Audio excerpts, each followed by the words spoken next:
have been hoisted up. But tonight, this may be a battle to see who can win this region. Yeah, for Thompson, we know what they're doing. They're playing very well, so it's important that they come out and play their game and do what they're supposed to do.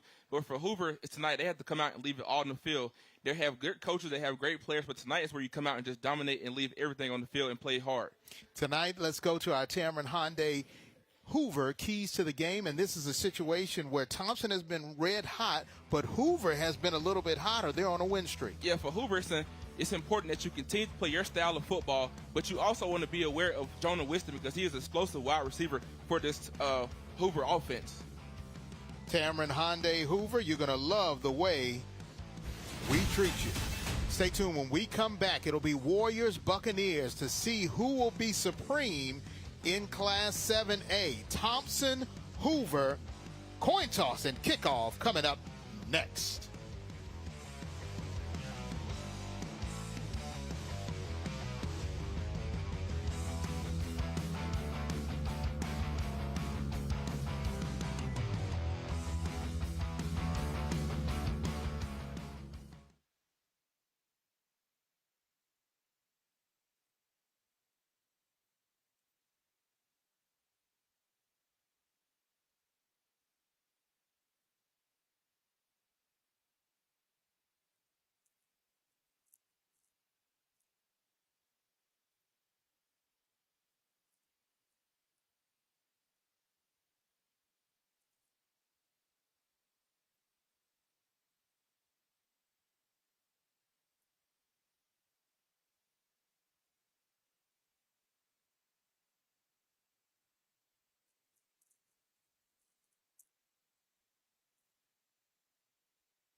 And the Marines were out there to flip the coin. And it was Thompson who won. And they have decided to defer.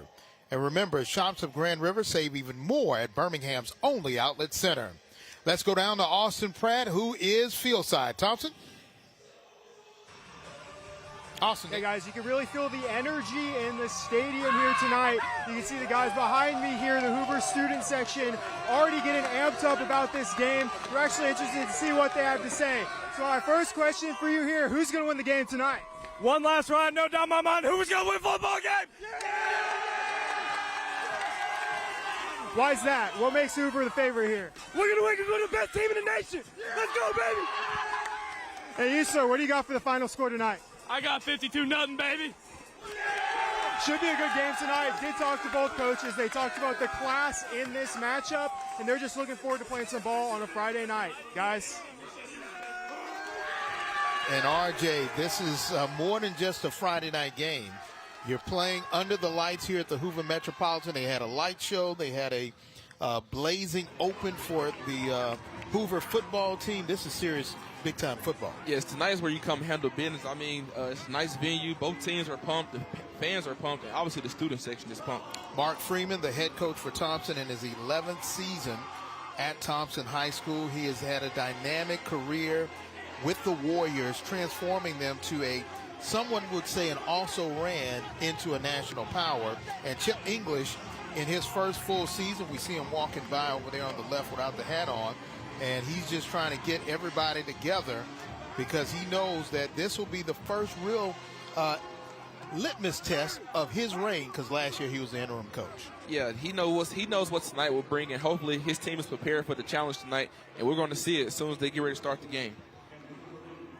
All right, Ethan Black will handle the kickoff for the Warriors. And, of course, as we've done all season, this is the Coosa Pines Federal Credit Union kickoff. And Coosa Pines Federal Credit Union, where you belong. And we see number 4, Jonah Winston.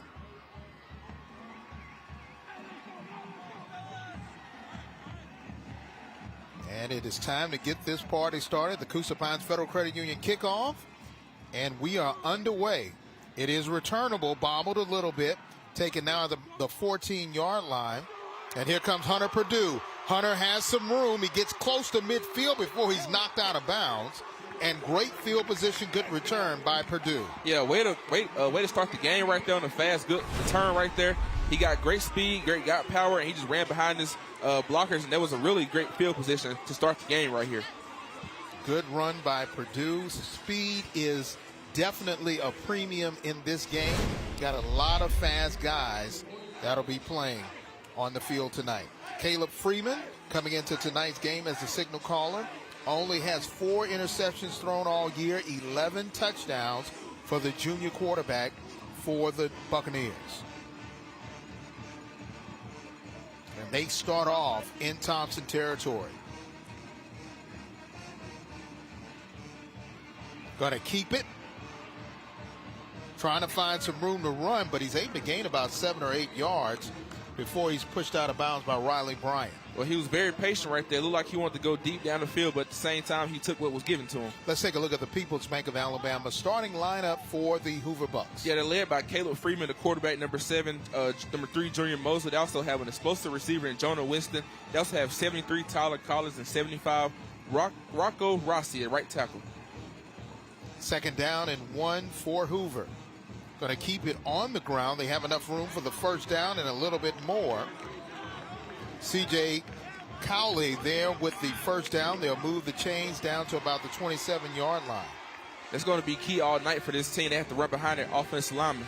Let's take a look at the defense for Thompson, which is very stout. Yeah, number 13, Wesley Grover's defensive end. They also have 6, Kevin Davis, a linebacker, number 8, Allo Perry, and they also have 4 at cornerback.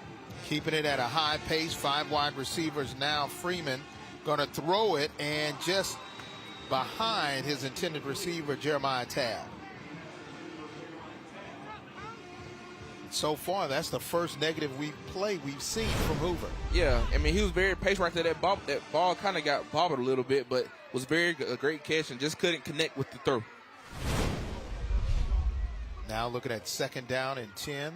The ball at the 27-yard line of Thompson. Buccaneers with great field position after that Hunter Purdue kickoff return. Movement on the line, and now they're doing a little bit of that Mountain Brook Vestavia Hill shift. Yes, we've seen that a few times this year, so they have to just be disciplined and watch the ball on a shift like that. Let's see what the official call will be. False start on the offense. Wow. So that pushes them back 5. Now it's second down and 15. And now you see Chip English. He is giving it to the coach, to the referee closest to him. And that's, as a coach, that's what you need to do. You got to speak up for your players. Second and 15. They've got 2 backs in the backfield now. Now they're going to send Winston in motion, and wow, what a hit, a massive hit. And that's what you want to see from Allo Perry. Yeah, Allo Perry came down here. Once he came down here, he saw the ball, got off his blocks, and he delivered a powerful hit right there. Boom, knocked him off his feet, and that's what you want to see in a linebacker like that. Somebody get off the ball and make an explosive tackle. Perry is 6'1", 215. Ideal size for a linebacker in high school. Third down and 10, but they were able to get some of those negative yards back. Keeping it on the ground, and now surging is J.R. Mosley. And Mosley says, you may hit me once, but You're not going to hit me again before I get to the first down. Yeah, mark. he was definitely not denied. I mean, young man was tough. He ran downhill, was physical, and like you said, he refused to be denied. That one hit right there didn't stop him. Just look at the replay right here. Took it, ran to the inside. I mean, he got tackled one time, but he didn't go down. But that second tackle, he just finally went to the ground.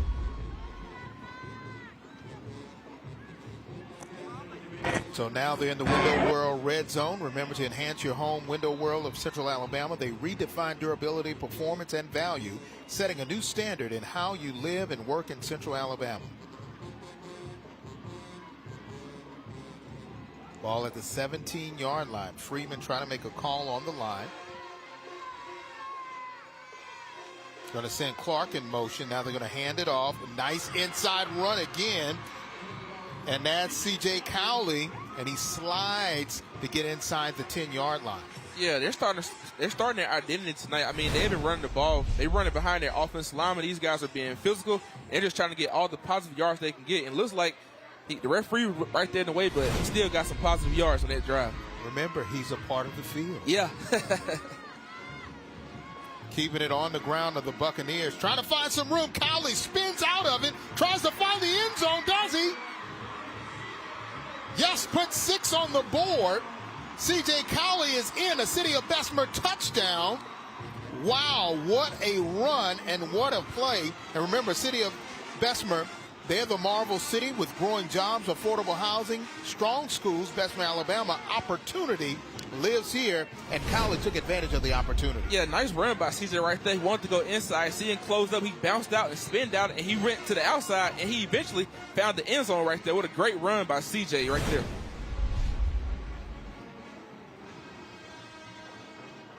Kick is up for the point after attempt, and it is good. And you can see how fired up this team is. They're on a 4-game win streak, and a lot of that is done to their offense that's been riding high. Stay tuned. We'll see what the Warriors do to answer.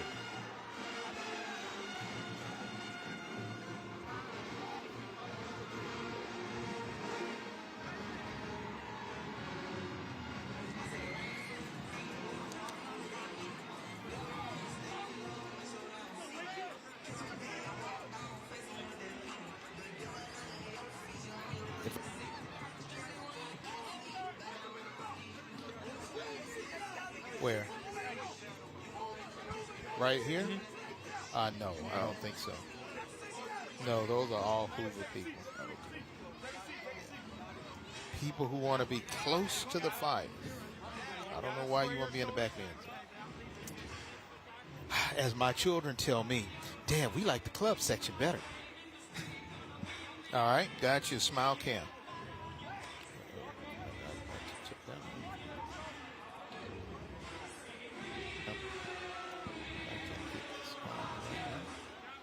Children of Alabama Smile Cam and the Hoover student body, they're smiling right now because their team has a 7-0 lead. And remember, Children of Alabama, all for your one. And those young men right there, that's somebody's one. And C.J. Cowley gets the first touchdown of tonight's game.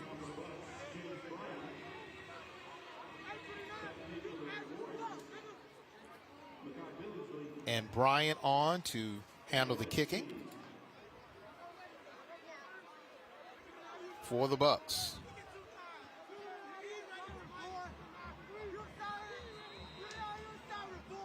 Time now for another Coosa Pines Federal Credit Union kickoff.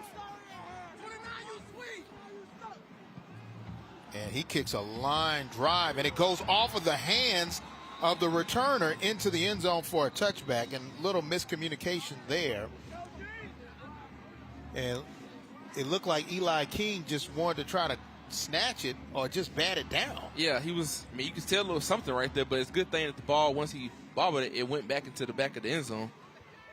That was a line soccer shot. And here comes Trent Seaborn, the junior quarterback for the Thompson Warriors. Over 2,000 yards passing, 21 touchdowns, 6 interceptions. This young man has been playing at the varsity level since the 8th grade. 4 wide receivers now for Thompson. Flare pass, and it's an incompleted pass intended for R.J. Evans, but good push by the defense for Hoover. Yeah, that was a really good start right there. I mean, he wanted to flare screen out the backfield, but it didn't work.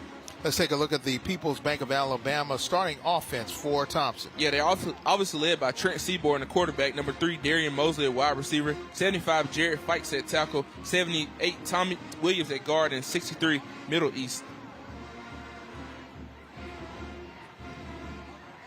Inheim goes in motion. Now they're going to keep it on the ground.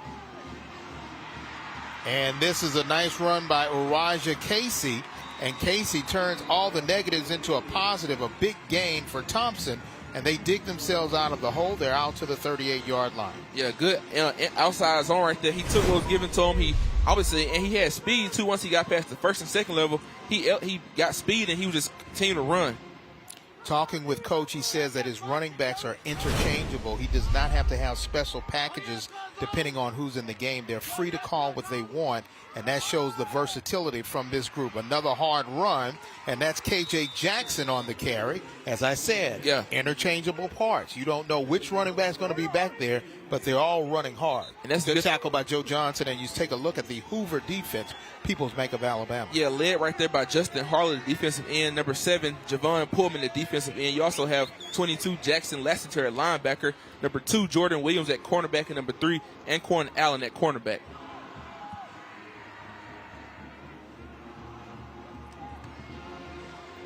Once again, keeping it on the ground. They do have a hole, and Jackson has enough for another first down, and they'll move the chains down to the 40-yard line of Hoover. Yeah, these running backs they're doing a great job of being physical and following their offensive line, but at the same time, once they get past that first level, they're doing a good job of just having speed and burst, and they're almost getting first downs, or if not first downs, every play.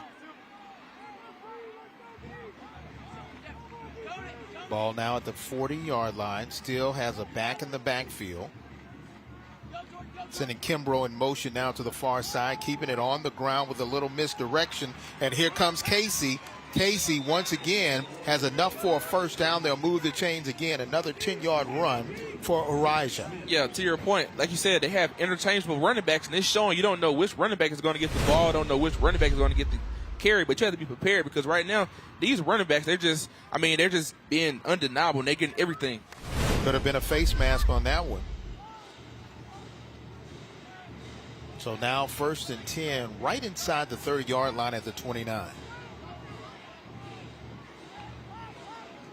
Mosley goes in motion once again. Casey on the run, and he's able to get another first down inside the 20. Now they're in the Window World red zone, and Elijah Casey only came in with 263 yards, but now, he just keeps eating up, gobbling up yards. Yeah, he's doing everything a great running back does. Every time he's touching the ball, he's just getting a lot of yards. Now R.J. Evans in at the running back position for the Warriors.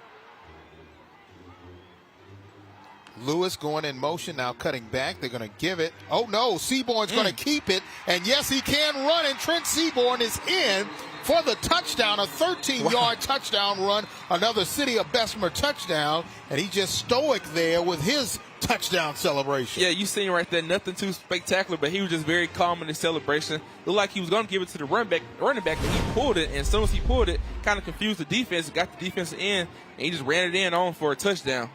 What people don't realize, talking to Coach Thompson, he said that people still think of him as that little 8th and 9th grade kid, but now he's 6'1", about 200 pounds. There's a touchdown. Personal foul. That'll be penalized on the kickoff. So there was a personal foul after the touchdown, and you can see Seaborn making sure that he can congratulate his teammates for helping him get in the end zone. Now Ethan Black on for the point after attempt.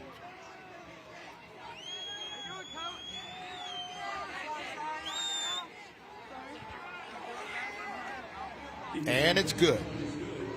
6:22 left here in the opening quarter, and Seaborn and the Warriors said, you know what, we can play fast, and score fast too. Yeah, and I mean, obviously they showed it. They got the ball, and it's like every time they touch the ball, every time a different running back got the ball, they got first downs. They starting off fast, so that's a great sign for Thompson and his quarterback. You see the play right here. He almost gave it to the running back, but he pulled it. As soon as he pulled it, he kind of faked the defense, and nobody touched him. And you see right there in that celebration, he just kind of smooth with it. Very smooth, and just, you know, the technology here in the Hoover Met tonight. If you're not a technology person, you may be sick. If you are a technology person, you're loving it because they're looking at monitors, and you see all the fans right there cheering them on.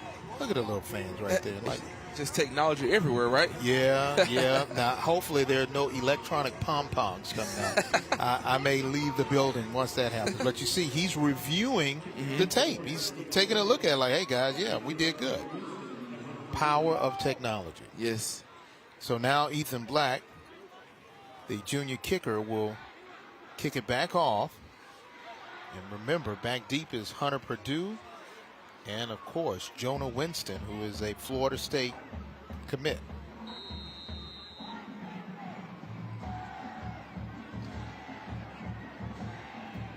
Another Coosa Pines Federal Credit Union kickoff. And this one goes into the back of the end zone for a touchback. Or I should say into the right field wall. Yes. Right. So now we'll have our second drive by Caleb Freeman. This young man transferred in from Pleasant Grove. He had a spectacular career there, transferred here, and has really picked up where he left off at Pleasant Grove. Yeah, it don't seem like he's missed a beat. And the thing about that, too, he's also familiar with his offensive coordinator. So that makes a difference, too, when you're familiar with your offensive coordinator and you kind of have some chemistry there. His offensive coordinator was his head coach at Pleasant Grove. 4 wide receiver set now. Ward goes in motion. Now they're going to try to throw it, but now Freeman's going to keep it. And this time he's going to get hit a little bit short of the first, but able to get about 6 yards on that carry. You can tell he wanted to go downfield, but at the same time, he didn't just make a risky throw right there. He kind of just tucked it and run and see what he can get on that drive right there.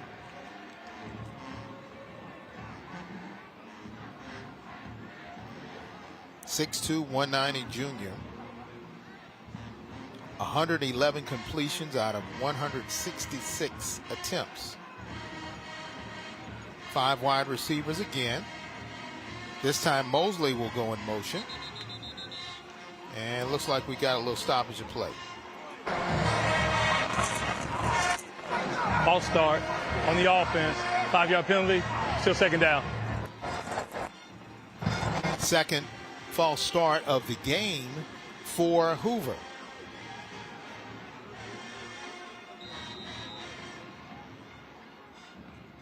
So now it's second down and about 8 yards to go for the first rather than second and 3.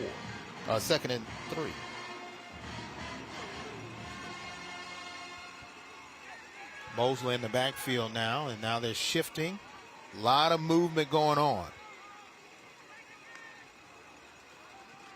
And they're going to give it. And this time not a lot moving there, as the initial hit was Peter Ramil to make that tackle. Yeah, one thing about this Thompson front, they have a very physical front, and these guys right here, they're very physical. They're going to get off the blocks, and they're going to make a tackle, and they do a good job of finding the football, too. That's what makes Thompson's front so unique.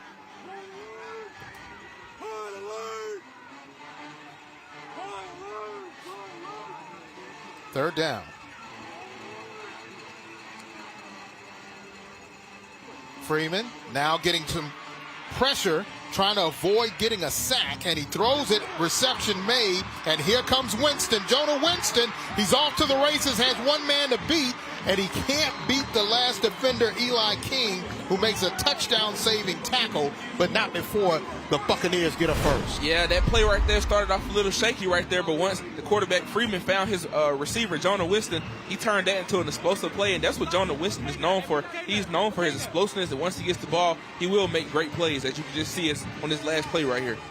The little brother of Heisman Trophy winner and NFL quarterback Jameis Winston, but he has making his own mark here in the high school ranks in Alabama. Window World Red Zone now at the 19-yard line. Keeping it on the ground. Ramil once again leading the way to try to make that tackle.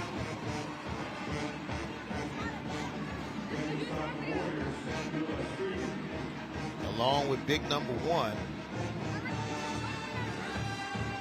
That's Noah Streeter.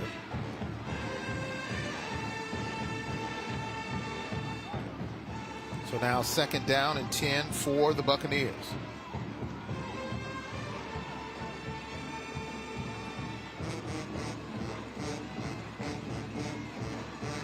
Freeman throws a bullet and incomplete. The closest person was one of the defenders,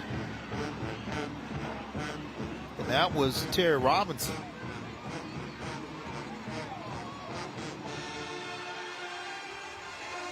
So now looking at 3rd and 10, getting closer to decision time for Coach English and the Buccaneers.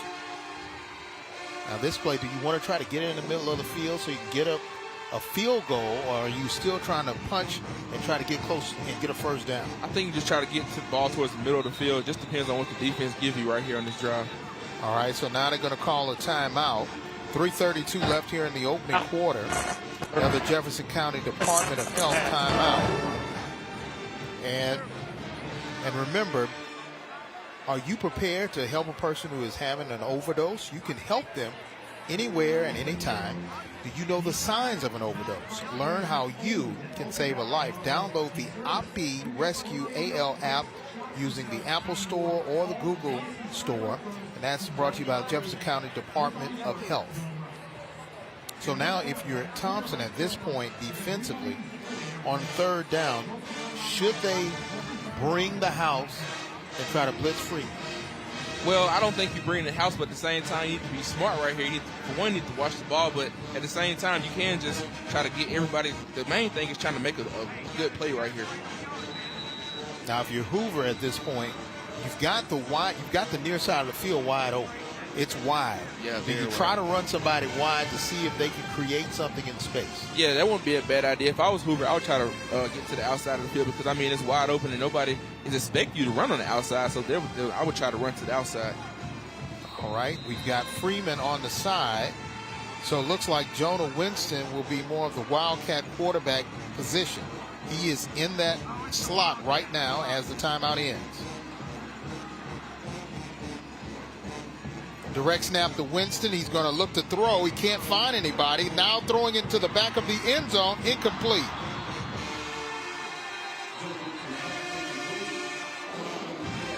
But there is some laundry on the field.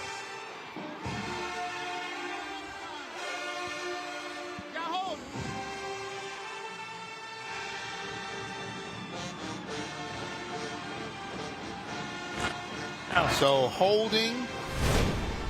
It looks like it was one of the tackles. Yeah, you can see right there, number 13, holding the defensive lineman, number 13. Now, when you were at Alabama, did they teach you how to sell that when somebody's holding you when you're playing defensive line? Oh, yeah, most definitely. And it's a way you're supposed to sell it, too. So the referees, they're able to tell, like, I'm trying to get away, but and you kind of also have to exaggerate it, too. So 37-yard field goal now for James Bryant. Kick is up, and it's good. Great job by James Bryant. And so far, the Hoover Buccaneers have come out red hot. Got everybody smiling because they have a 3-point lead against their rivals, the Thompson Warriors. Stay tuned.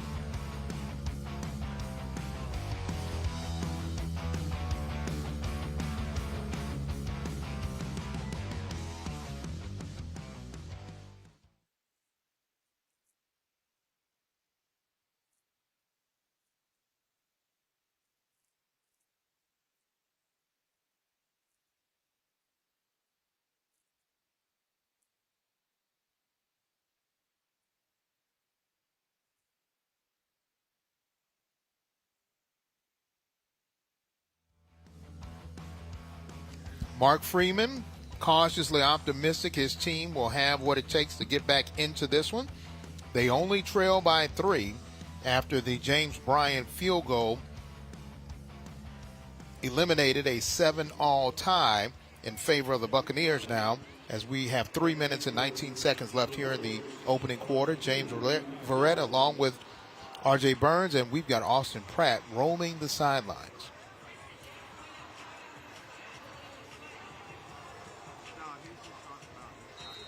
So now it's another Coosa Pines Federal Credit Union kickoff. James Bryant, the senior kicker. He kicked it into the back of the end zone on a bullet last time. Let's see if that works again. This is a line shot, and it'll go into the end zone for another touchback. Especially with the rules today, you don't have to kick it high. You just need to kick it long. Yeah, just kick it long. And I mean, as long as you make it to the end zone. And this guy right here, he has a strong leg. So this is the second time we've seen him kick it that far to the end zone. So you see what he can do, obviously. Trent Seaborn now with his second series. He's already run one in, 13 yards for the touchdown.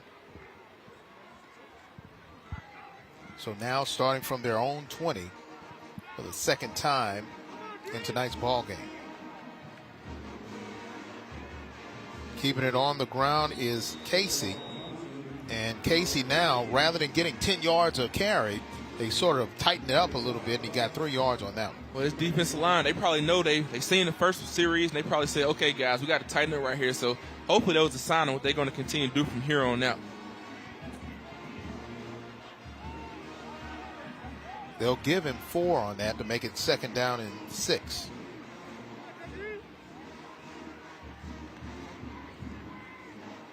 Keeping it on the ground, Arija. This time he's tackled for a loss. And that was a good tackle made by the Buccaneers behind the line. Yeah, Trey Sanders was all over there. He seen it right there, got off the block, and he flew downhill and made the tackle. And that was a great way to come downhill and make the tackle. So now 3rd down and 7.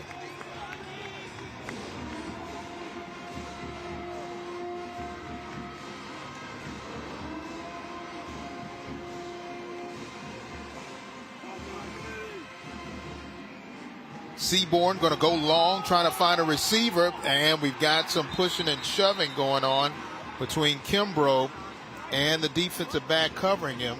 And that was just, I think, a lifesaver there. Jackson Lassiter was the corner on the cover.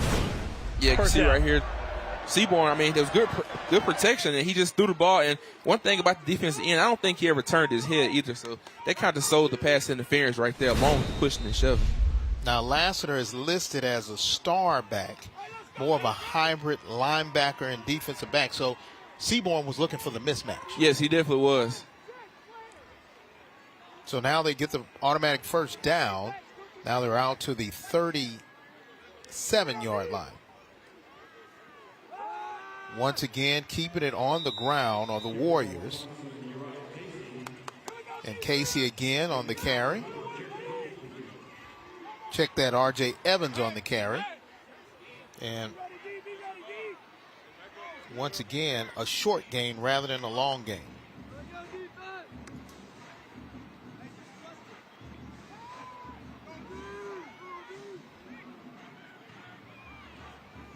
Second down and 6. Freeman just trying to point out where they have an opening. Seaborn going to throw long. And once again, good coverage there by Lassiter. Intended receiver was Kimbrough. Yeah, Seaborn, as you can tell, I mean, he's still looking for that mismatch right there. And one thing about this offensive lineman, they're doing a great job of protecting him. And Seaborn, he knows where he wants to go with the football. He just has to have the time. 3rd down, and they'll officially call it 6. Ball at the 42-yard line.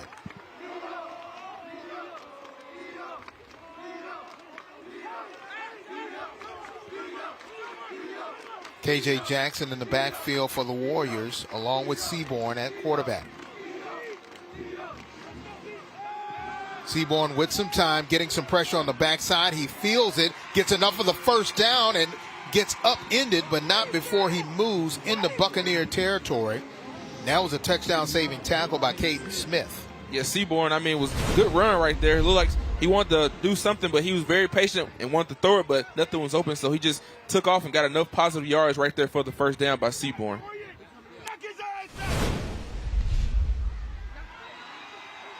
Now movement along that defensive front by the Buccaneers, which will give them free 5 yards for Thompson.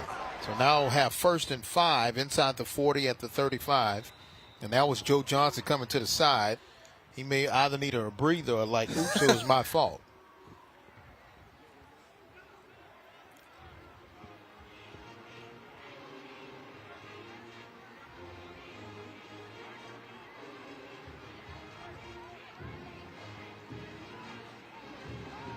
Seaborn trying to make the call for the play, as you can hear the bands for both teams really bringing it. Casey in the backfield.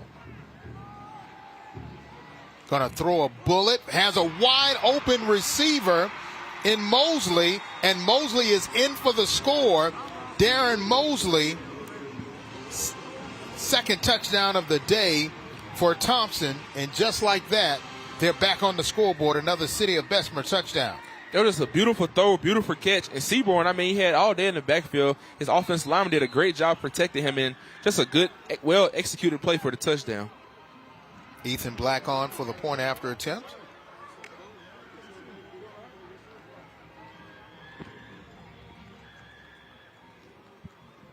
Kick is up and it's good. Now, normally in this rivalry, some people say it'd be a defensive struggle. Now it looks like everybody's hitting home runs here in the Hoover Met. And you see the ACT coach's call. You think this is the right call? Yeah, I think it's definitely a good call right there. I mean, you seen the route was wide open right there, and they didn't only not only they catch the ball, but they executed it very well. So it was a well drawn play by the coaches over there for Thompson's offensive staff. And the ACT equipment, remember, they sell and trade riding lawnmowers, equipment, tractors, compact construction equipment. Also, Branson subcompacts through 130-pound tractors, Gatorade trailers, and multiple equipment implements and companies. ACT equipment. So now Jonah Winston is back deep. They tried him in the Wildcat. That pass did not work well, but in the return game, he is very dangerous. Yeah, he's very explosive, and we look to see what he can do right here on this kickoff return. And one thing about him, he's very versatile, so we're going to see what he can do right here on this next offensive drive. 19 seconds here in the opening quarter. We've already seen 24 points between the two teams. Some people would call it the rematch of the century. These two teams have been the teams of the century, with Hoover leading the way early, and it's been Thompson in the last 10 years dominating Class 7A. Coosa Pines Federal Credit Union kickoff coming from Ethan Black, but we do have a whistle to stop play. Flag on the play all the way back where it was kicked off.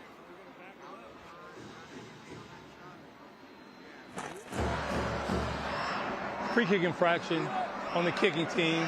5-yard penalty, free kick. So somebody must have left early. Is where to get.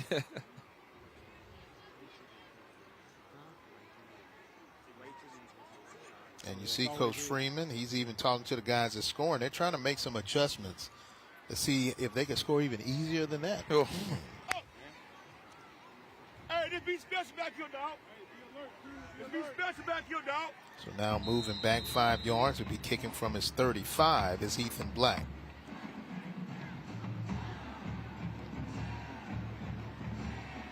All right, once again, another Coosa Pines Federal Credit Union kickoff. And he kicks this one, but it is returnable from about the 5-yard line.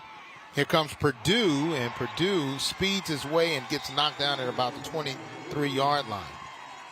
Good coverage there by the defense and good tackle made there by Mason Robinson. Yeah, Mason Robinson got there, got down there and made the tackle. That's what you want to see in special teams right there. Special teams is a big important part of the game, so you want to make sure you cover and get down there and make tackles like that. 13 seconds left here in the opening quarter. Caleb Freeman and company back out there. They've been able to move the ball. Last series had to settle for a field goal, but now they trail by 4. Mosley in the backfield along with Freeman. Freeman is tripped up, and he's brought down. And it looks like getting credit for the sack will be Ami Malola. But I'm not sure if he gets credit for that because I think he just slipped down. Yeah, he just like he's tripped on his own self right there. But and Mr. Amy Mola, he is 6'2", 350. That's a big guy. yeah, that's a big dog right there in the middle. Salvatore's Pizza Break, and remember they have 4 locations. You mentioned Friday Night Rivals, get 10% off of your order. It is Thompson up by 4, second quarter coming up.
Thompson fans made sure they brought their own signage here at the famous Metropolitan Complex here in Hoover. Knock out the Bucks. That's a traditional sign. We haven't gotten to that point yet in technology where you can just roll out an electronic sign, but that's pretty good. Our Fortis Institute drive summary. 6 plays, 80 yards, 3 minutes taken up, and that was a Mosley 35-yard touchdown reception for Thompson. Remember, Fortis Institute, Fortis, your life powered by learning. Oh, high snap going into the back of the end zone and goes out for a safety. Good call by Freeman not to try to pick it up because it could have been a touchdown. So now the Warriors get a free 2 points, and let's see what happened here. Yeah, he wasn't even ready. It looked like he was calling for the motion, but, man, you just don't want to have plays like that. But very smart by him just kick the ball to bounce, and a good way to be aware. But you just can't start a drive like that. And that's just not what you want to see from your center, and I know he wants to have that one back, and I know he will. But remember, our last game, it was for Hueytown. Yes. They had a bad snap, and then all of a sudden their fortunes changed. They turned it around. Trail by 13, and they end up winning the game. So let's see if the fortunes work well for Chip English and the Hoover Buccaneers. They'll have to do a free kick now. Yeah. As they got the safety.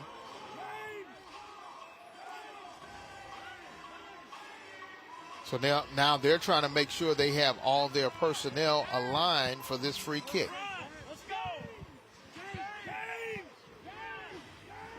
And that's Trey Knight coming out there for Thompson.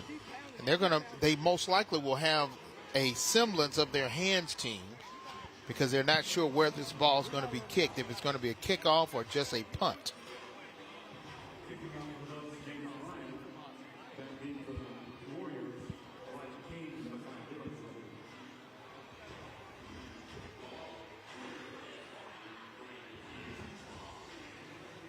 So it's their option, and they have decided they want to do a kick. rather than a punt. And here comes James Bryant with the Coosa Pines Federal Credit Union free kick. There we go. From the 20, and he kicks this one, but it's returnable. Caught inside the 20, and now trying to make a move, and just takes it out to about the 34-yard line. Yeah, good kickoff coverage right there. They found the ball. They got down there and made the tackle, but looks like there could be some laundry right there in the play, James. Yes. Laundry on the Hoover Met field. Let's see what the call is. Turn, holding on the receiving. 10-yard. First down. And that's not what you want to do if you're Thompson, especially on a free kick. You know, this is the bonus. Yeah, you had to take advantage of those type of plays right there. You don't want to take away on the bonus. So now starting from their own 25 is Trent Seaborn and the Warriors of Thompson. They're going to have 3 wide receivers here on the near side, close to the right field line if we were playing in baseball.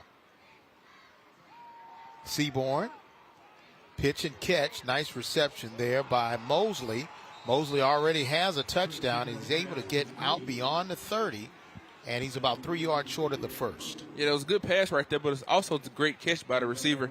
And he did a good job of creating space and creating the juke move right there. As you can see right here, Seaborn taking the snap, looking downfield. Looked like he threw a check down right there, but at the same time, he made a move and was able to get off the first defender. 2nd down and 2 for Thompson.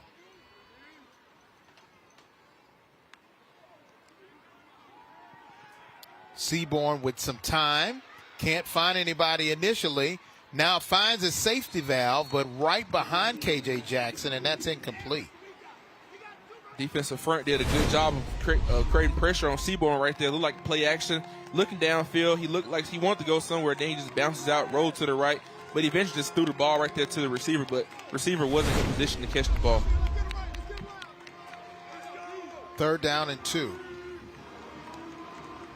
11:30 left here in the opening half. 2 wide receivers bunched together on the far side. They're going to keep it on the ground, and they may have been forced into a 4th down situation with Jackson on the carry. I checked that. That was R.J. Evans on the carry. So now it's 4th and short. Decision time. I think it is time for an act equipment coach call. What do you think? Yeah, go for it or punt it? That was 4th and short. You just go for it right here. Try to get 2 yards. Trying to draw the Buccaneers offside. That doesn't work initially. And now timeout is called, 4th and 1. Coach Freeman wants to try to talk it over. Timeout. Another Jefferson Thompson, County Department of Health timeout. And remember, overdoses can happen anytime and anywhere. Do you know the signs of an overdose? Learn how you can save a life. Download the OPI Rescue AL app from the Apple Store or your Google Store. That is OPI Rescue AL app. So now a crucial 4th and 1 for Thompson to try to keep this drive alive. And coach is trying to let everybody know what their responsibility is on this 4th and 1. RJ, what do you think the coach's call should be? Well, I think the coach's call should be, if I was a coach, I would try to, it's only 2 yards, I would line up, maybe get their version of the tush push, but at the same time for the defense, you got to be smart right here and don't fall for the hard count if they try to get you one for Hoover right here. What is the next evolution for the tush push? Are we going to see a big offensive lineman go into Wildcat and take a direct snap and just say, try to stop me? You never know. All right, they run out the punt team. Ethan Black is back.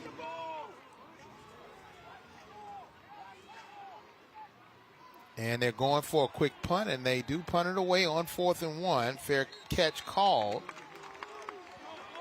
And the reception made. So now they'll turn it over, and it'll be Hoover football. And wait a minute now, he's getting out of his jersey. Now I have it. Oh, wait a minute. Wow. He's got 2 jerseys. Okay. That is so Hunter Purdue had to do that because Justin Hartley also wears 0. Yes. So the rule is you can have 2 people with the same number, but they can't be on the field at the same time. So he actually put on another jersey. Wow. First down for the Buccaneers, and they're trying to keep it on the ground. And C.J. Cowley can't go anywhere fast. Good stop there by Chance Stroud and company for Thompson. So what a play. Yes, I mean, great job by our production crew to catch that because I'm like, wait a minute. People are peeling off jerseys. I mean, wow. That's unbelievable.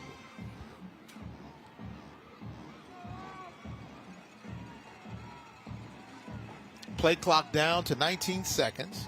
4 wide receivers set once again for the Buccaneers. 2nd and long. Keeping it on the ground. Good move there by Cowley. And Cowley is close to a first down. He should have enough to move the chains. And Hunter Purdue wearing 27 just on the return. And he's like, oh, I got to get out of this. I got to get back to my original number, he said. I mean, you know, I think this is the multiverse for football. Yes, exactly. Changing numbers during the play. Okay, here we go. Freeman looking to throw. And has a receiver wide open, and it's a catch by Jeremiah Tabb into the end zone. Another City of Bessemer touchdown. Wow, what a play. Beautiful play right there. I mean, quarterback had all day back there to see who he wanted to go to, and eventually we called it an explosive play, which was very explosive because he hit him with a wide open touchdown pass right there. Take another look at it. Great 57-yard bomb to Tabb, and he catches it in stride over the shoulder into the end zone. Wow, what a play for the Buccaneers. Point after attempt, kick is up, and it is good. And just like that, what we thought was a bogged-down offense on this drive turned into another home run here at the Hoover Metropolitan. And this one goes over the right center field and over the shoulder of Tabb. They're up by 1.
And once again, time for our Children's of Alabama Smile Cam. Yeah, look at those. Remember Children's of Alabama, all for your one. And all those young men over there are somebody's one. There's a little girl right there. That's somebody's one. Yeah, she's having a good time over there. And I'm just doing my pom-pom. I'm waiting for the electronic pom-pom. You know, twirl it, change colors or something. I'm not sure. So now back and forth we go. Now it's Hoover up by 1. James Bryant off for the Coosa Pines Federal Credit Union kickoff. Into the end zone for a touchback. And back and forth we go. We've seen quarterbacks run it, and we've seen them throw it. Now we'll see what Seaborn can do. We've seen him throw it, and we've seen him run it.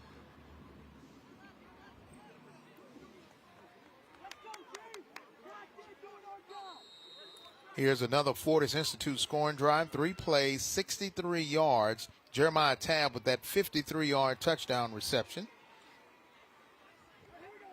Point after attempt was good, and that makes it 17-16 in favor of Thompson. In favor of Hoover, excuse me. 4 wide receivers now, one back in the backfield. They're going to try to throw it quick and trying to break a tackle, and he can't, is Mosley, but a good tackle made by the Buccaneers. And they're just stepping up big, making plays, and that was Caleb Cook. Yeah, Mosley did a good job of getting all over that tackle right there. He came downhill, found the ball, just made a good form tackle right there. And you want to see that in a good outside linebacker like Caleb Cook. After the play, unsportsmanlike conduct on the defense, 15-yard penalty, first down. Oh, no. After all those positive plays, and Cook's like, wait a minute, what did I do? I didn't do anything. No, he's over there. He's so distraught. Wow. He makes the tackle, but he actually did something. They're trying to calm him down.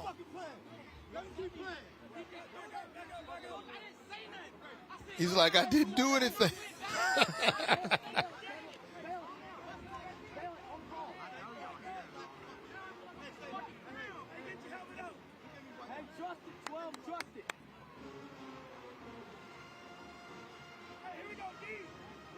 All right, so now it's 1st and 10. Ball out to about the 33-yard line.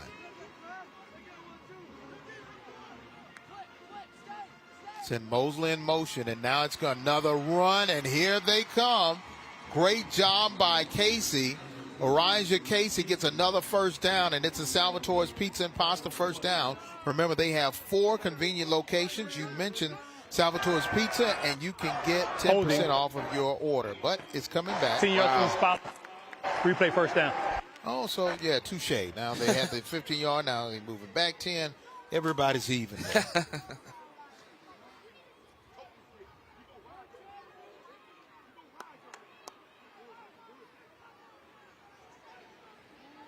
So now we're almost back where we started from.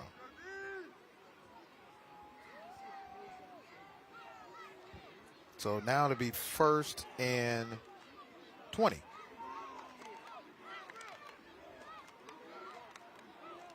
Oh, they're moving them back.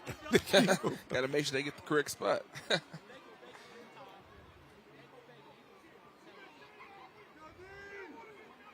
And Coach Freeman's like, no, we're supposed to be up here, not back there.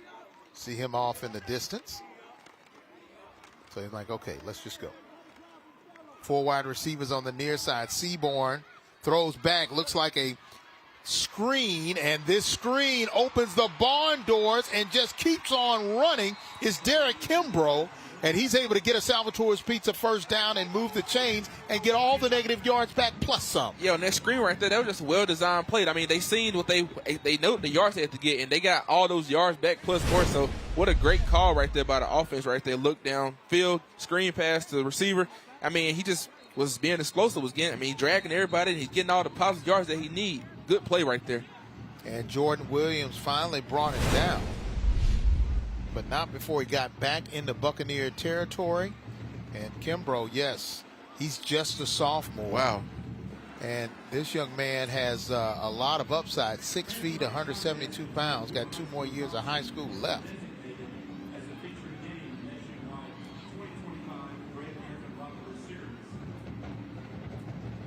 So 8:42 left.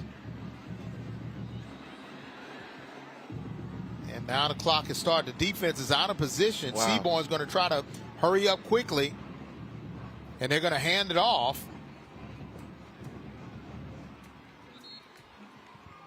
And Jackson on the carry. He's able to get about 6 yards.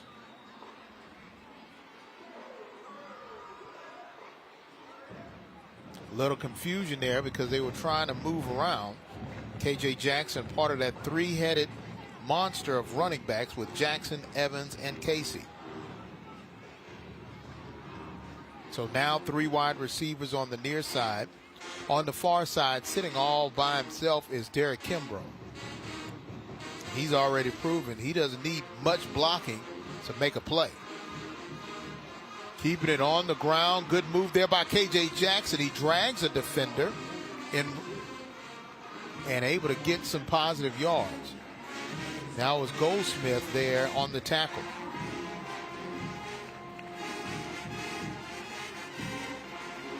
Check that Goldsby. So now 3rd and 2 as the alarm you hear in the distance here at the Hoover Met.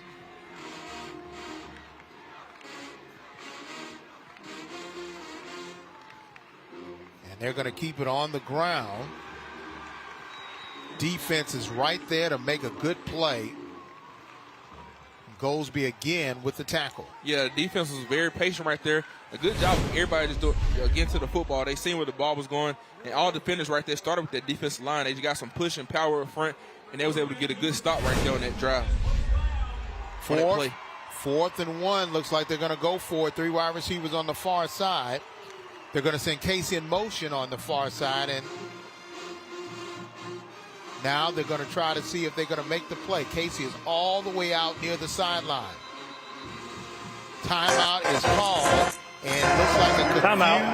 Hoover. Buccaneers squad. Second charge Freeman timeout. is like, oh, you're playing right where I want you. Another Jefferson County Department of Health timeout because he had those guys, perplexed. Yeah, they were confused. Looked like, you seen one of the defenders though that was trying to figure out what to do, and they just eventually called a timeout right there.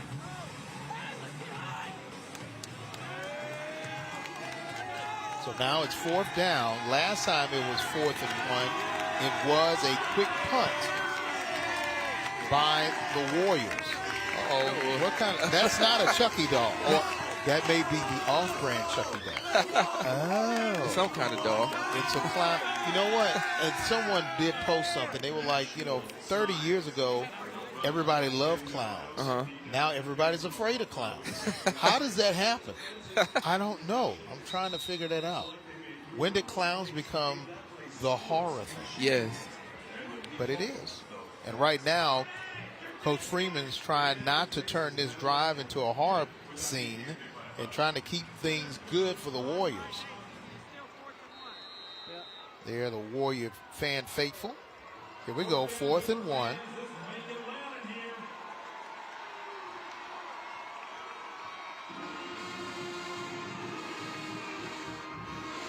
Keeping it is Seaborn, and he gets hit.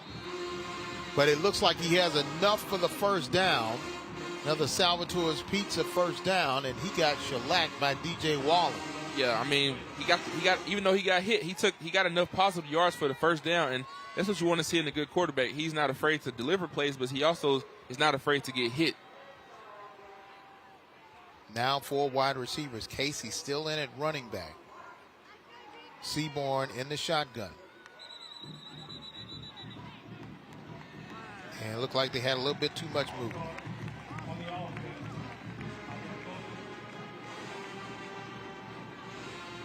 Pushes them back 5.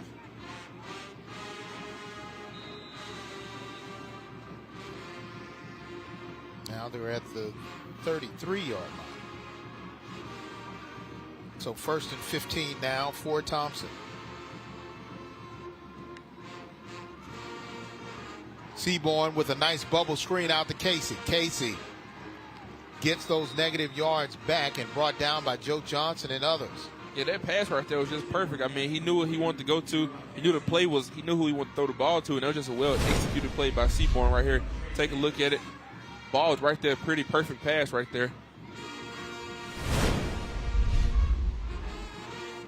Casey, just a sophomore. Part of this running back core that can do a lot of different things. 4 wide receivers now, 2nd and 11. Seaborn getting pressure, and he goes down. And a big sack by Javon Pulliam. His 8th sack of the season. 8th sack of the season. Javon Pulliam right there, a good sack right there. Coming around the corner, he just lays the wood right there on Seaborn. Way to be aware and way to just make a great sack right there on the play. Wow. Pulliam 6'2", 225, just a junior, and already with 8 sacks for the team. That's their 22nd sack of the season.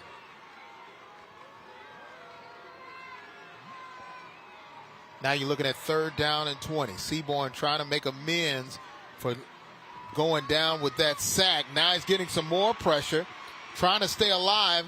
finds a safety valve to Trey Knight and able to get out of bounds, but well short of the first down. Trent Seaborn, he had to hurry up and throw the ball right there because, I mean, he could have been right there in sack trouble again, but he was able to avoid the sack and just take the check down right there.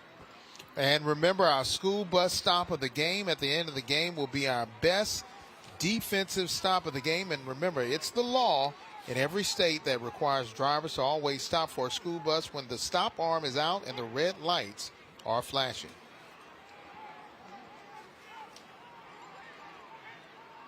And now Freeman and Seaborn having a conversation.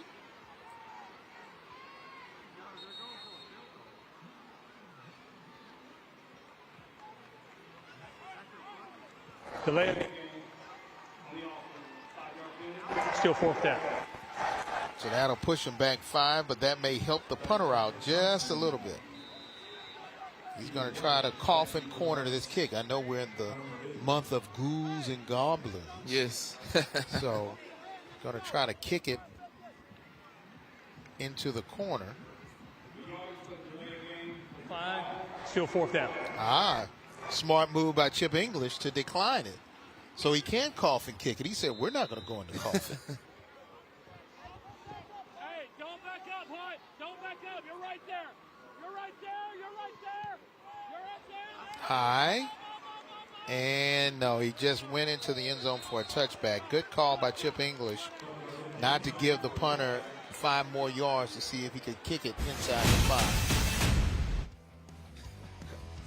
We come back, we'll see exactly what's going on. We got guys changing jerseys and a little bit of everything. It's 1-point lead by the Bucs. Stay tuned.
Hyundai of Hoover. And remember, the Avadian Credit Union halftime show's coming up. We'll have highlights, interviews, and possibly highlights from around the country. Right now, it's the Hoover Buccaneers trying to add on to their 1-point lead, but the defense for Thompson says they're not having it, and they take the initial rush by Mosley, and he only is able to get 1 or 2 yards. Thompson was all over that tackle right there. Looked like the offense tried to execute a counter play right there, but the counter play didn't end well, so they didn't get many positive yards from that play right there. 1 yard gain, 2nd down and 9. Now they're going with that bunch, 2 wide receivers on each side. Give again to Mosley. And looks like they're trying to eat up a little clock too. But now it's 3rd down.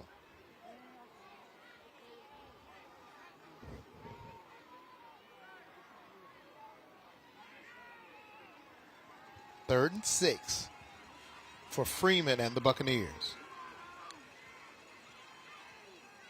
Trying to get them to jump with those shifts and move along that offensive line. Warriors not having it.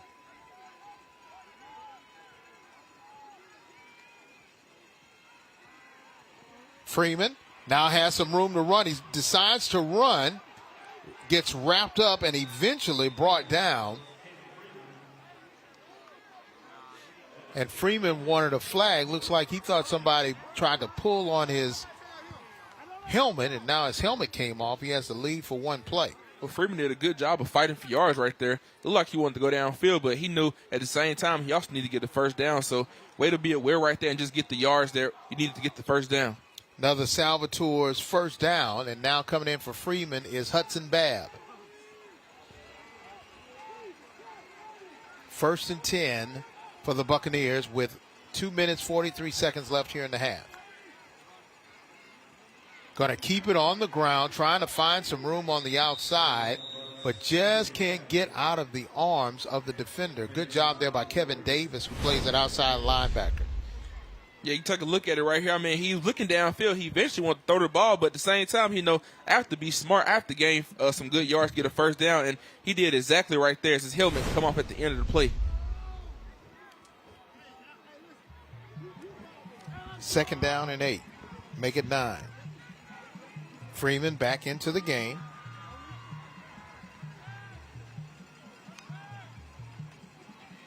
Freeman getting some pressure on the backside. He eludes one defender. Shakes off, but can't shake the second defender. Good play by Chance Strone, able to get the tackle, and they won't call it a sack, but it will be a tackle for a loss. Well, good thing about Thompson, they have a good defensive front, and they've known for making plays like that. And once they shed and get off the offensive lineman, they can make some great plays, and they've been doing it all night. You put Strone at a little bit of everywhere in that front 7. Now looking at 3rd down and 8 yards to go.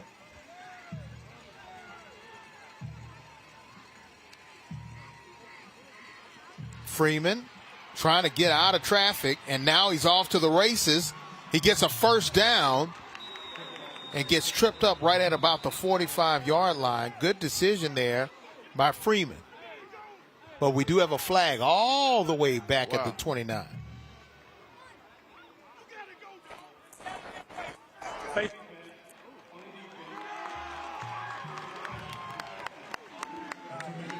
And another Salvatore's first down.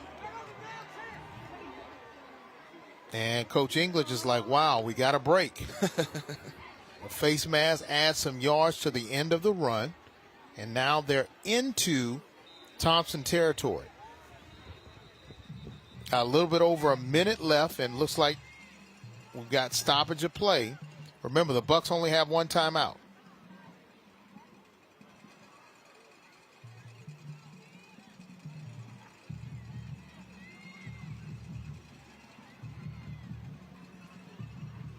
So now we got 4 wide receivers.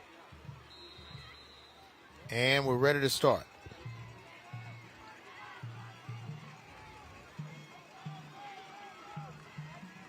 Mosley in the backfield along with Freeman. Freeman with time, trying to elude a defender and gets spun out. We've got multiple flags coming from everywhere. Cam Pritchett was right there on Freeman, but that stops the play.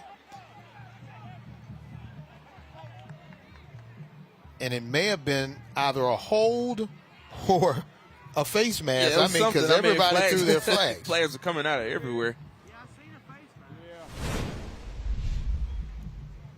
See right here. Yeah, it looked like he grabbed his face mask right there on that tackle. Wow, he definitely did. 5-yard face mask on the defense. 5 yards added to the end of the run. 2nd down.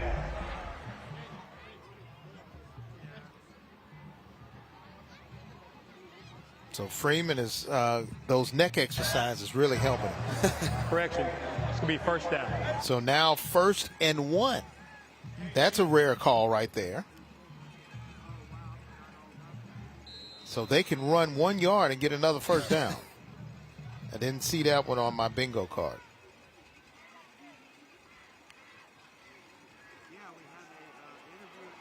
Throwing it long and almost intercepted. DeMonte Tabb, who already has 3 picks this season, was right there. And this young man is one of the premier defensive backs. He's a late bloomer, 6'2", 175. And he almost came down with it. Yeah, that was just great coverage right there by DeMonte. I mean, he was where you needed to be at the right time, and he just couldn't come down with it. But he was definitely in great coverage to make a play right there. Plays that strong safety position, but can play anywhere in that defensive backfield. Coach says he loves contact. 14 seconds and counting on the play clock. Down to 10. Freeman, quick pass.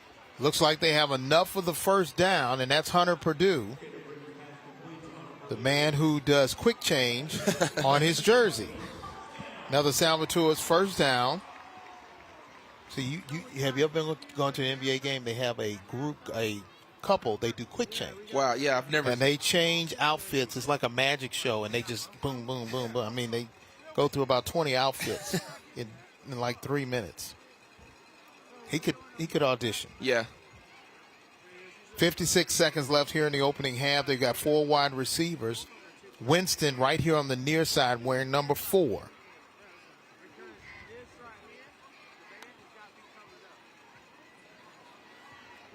Going to keep it, and Freeman is found out rather quickly, and he has just stood up, and that's Bradley Cachario, able to make that play. Yeah, Bradley was all over that. Freeman, he might have thought he was going to go somewhere, but he said, "No, I'll meet you right here," and he definitely met him right there in the hole. Now we do have a flag. Oh, man, this has turned out to be the longest 2 minutes.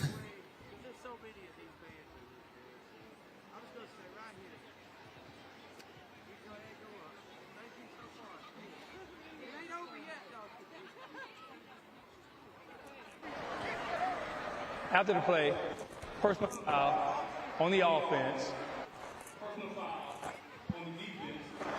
The offset, second down. Okay, offsetting personal foul penalties.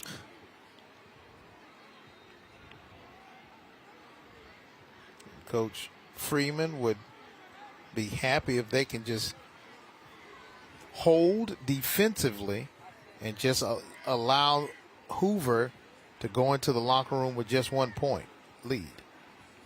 All right, here we go. Freeman now with 5 wide receivers out there. Sending one in motion. He's getting some pressure. And this time he's going to go down, and it's a sack. Bradley again right there. Now we got a little pushing and shoving. And I think that Freeman's taking exception to the fact that they're going for his head. Yes, they are. It's no question that they are reaching for his head. Take another look. They grab. Well, there's a head. The back of the helmet. He got it right there, and they're all over him. Right. They are tackling him high, very high. Third down. Reception made. Purdue, spin move, and great job by Purdue. And it looks like he has enough for the first down. Through all of that chaos, another Salvatore's first down. And the man who has the mini jerseys, once again, makes a play to save the drive. 5 seconds left. And we'll see if they'll try to kick a field goal or go in the end zone. Take another look. At it right here. He's very patient. I mean, he caught the ball, great catch, and tried to make a little move right there, and he got enough yards to make a first down. So what a way to be aware right there to be able to get the first down with 5 seconds left in the second quarter. Hunter Purdue. So now this defense for Thompson, they've got to try to figure out right here, they got to make a play, because if they slip one iota, it could be an easy 6 for Hoover. Yes, they're going to be very smart right here. Hopefully Coach Freeman and his staff can dial something up that maybe set them up in good position, but they have to have a good, smart play right here drawn up in order to get a stop right here.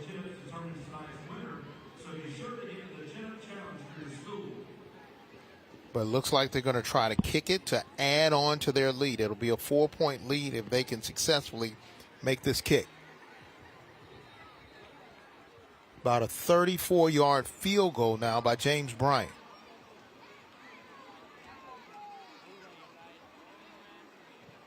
Kick is up, and it's good with 1 second left on the clock. And will they make it 0-0? They do. It is 0-0, and that will end the first half. James Bryant puts 3 more on the board, and the Buccaneers have a 20-16 lead. Great job by Bryant. Great job by the offense. When it looked like it was ready to go into Thompson's hands on a turnover on downs, they were able to make some spectacular plays.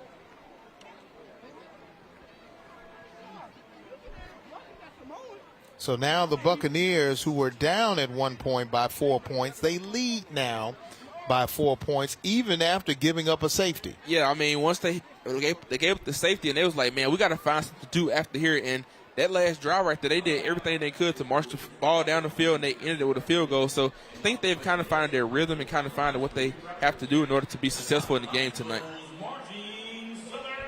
As the fans here have enjoyed an incredible night of football, both teams have been playing at a high, definitely a high level. We've seen touchdowns a lot of different ways as Thompson goes into the dugout. And it is senior night for the dance, cheer, and band, and I think that's somebody showing their first time dancing in 2011. That's wow. That's black male pictures. Okay. Yes, they'll be showing that during prom. This was their first dance. But so far, Thompson and Hoover have exchanged blows. Let's go down to Austin Pratt, who has a coach. Austin? Coach, 1 point game, couldn't be closer. There's been explosive plays on both sides. What needs to happen here in the second half to come out with it? 4 point game. We just kicked a field goal. But it's tight, so we're making it happen. Listen, guys are going to play. We got to sustain a push from them in the second half. They're going to get the ball first, so we got to come out. Defense is playing well. We're starting to get pressure on Trent. We got to keep it up. And with the penalties, they've seen them from both sides, but it's been something that's been biting you guys in the back a little bit here. What's it look like for cleaning that up in the second? Well, we just got to settle in, and I think both teams will do that. We're playing tough right now with a lot of emotion on both sides, so just settle in and clean it up. Thanks, Coach. Good luck. Thank you, Austin, and thank you, Coach. When we come back, we'll get you ready for the Avadian Credit Union halftime show. This has been a great first half. It is Hoover up by 4.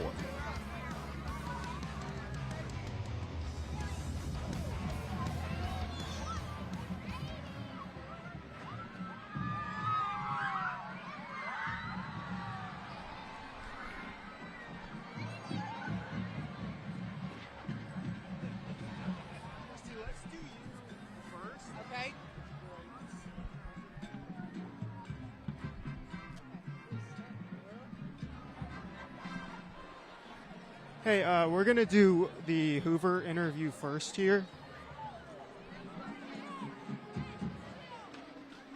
So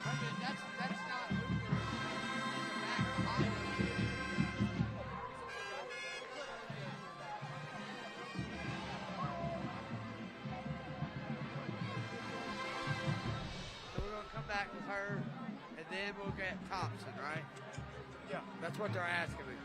So yeah, we're going to come back and we'll have your Hoover principal, and then I guess we go to break, and then we'll come back and have.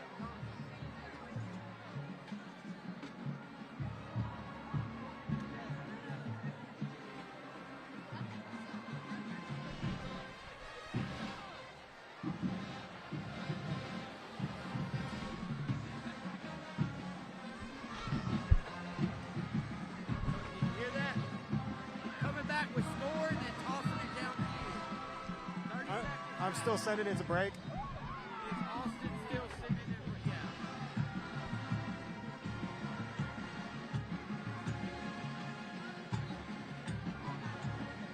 Everybody's Austin.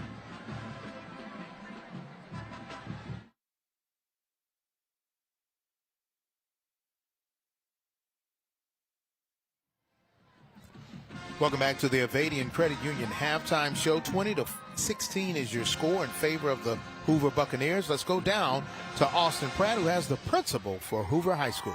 Yeah, that's right, guys. It's Dr. Christy Sayers, who is principal of Hoover High School. And Christy, tell me, how does it feel to be hosting Friday Night Rivals here tonight? It's very exciting. You can kind of feel the excitement in the air. You know, we love a good challenge, and we're up for that challenge tonight, so we're just glad to be a part of it. Yeah, and tell me a little bit about the Hoover Way, right? What is that, and how does it relate to your guys' school spirit? Absolutely. Well, the Hoover Way, we actually have 3 core values at Hoover, and that is respect, responsibility, and integrity. And that permeates through everything that we do in the building, and including our school spirit. I'm not sure if you had a chance to see the community tailgate that we had tonight, but that was student led. That was a group of students who wanted to get everybody in the community together because we believe in that spirit and we believe in respecting and responsibility and integrity in everything that we do. I definitely will. Dr. Sayers, thank you very much for taking the time and for hosting us here tonight. And your Friday Night Rivals halftime coverage will be right back. Congratulations to the Ridgeline Roofing Scholar Athlete of the Week. Hoover High School's Lincoln Anderson holds a 4.3 GPA and is a 3-year varsity football starter, serving as a captain his senior year. He's a 4-year All-A Honor Roll student and National Honor Society member, and being recruited by Division I programs. Lincoln is an Eagle Scout, Humane Society volunteer, and 2-time mission trip participant. Ridgeline Roofing is honored to be a part of the Scholar Athlete of the Week for Friday Night Rivals. If you want a roof done right, call Ridgeline.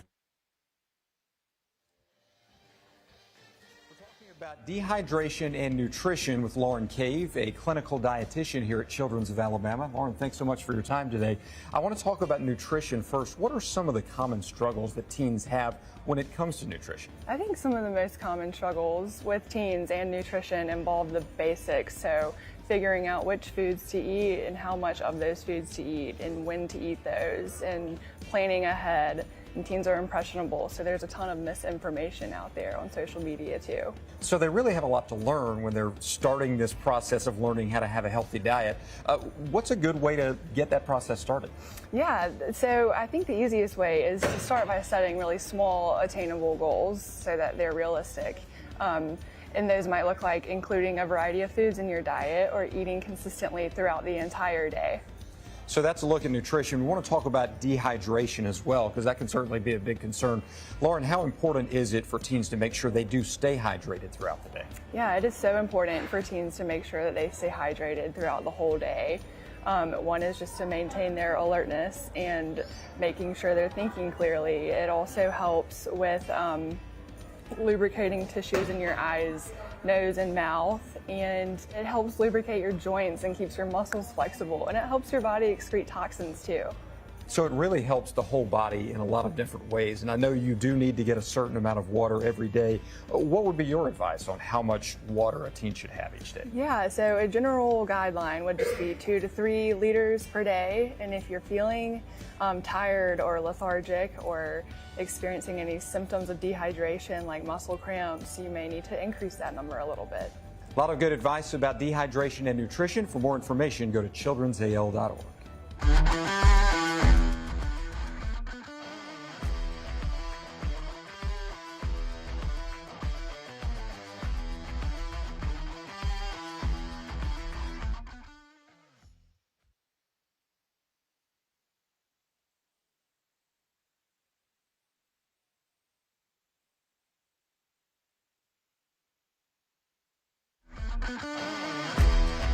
You're watching the Avadian Credit Union half.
And the T represents Thompson. Right now, they trail 20-16 right here at the Avadian Credit Union halftime show. Time now for our Thompson Scholar Athlete of the Week. Congratulations to the Ridgeline Roofing Scholar Athlete of the Week. Thompson High School's Connor Cannell holds a 4.6 GPA and is a 3-year varsity starting center. He's earned early admission to the University of South Alabama, where he plans to pursue a degree in nursing. Connor is an active member of the Alabaster Teen Council and National Honor Society, and he stays involved in serving his community. Ridgeline Roofing is honored to be a part of the Scholar Athlete of the Week for Friday Night Rivals. If you want a roof done right, call Ridgeline. The best Thursday night lights and Friday night rivals highlights from across the country. Is Max Rebish. The long snapper is Kenny Jett. The kick is no good. It's blocked, but then caught by the Red Knights, and they find the end zone. Touchdown, Toronto. Michael Henry got his field goal blocked, caught it, and said, look what I found. Touchdown.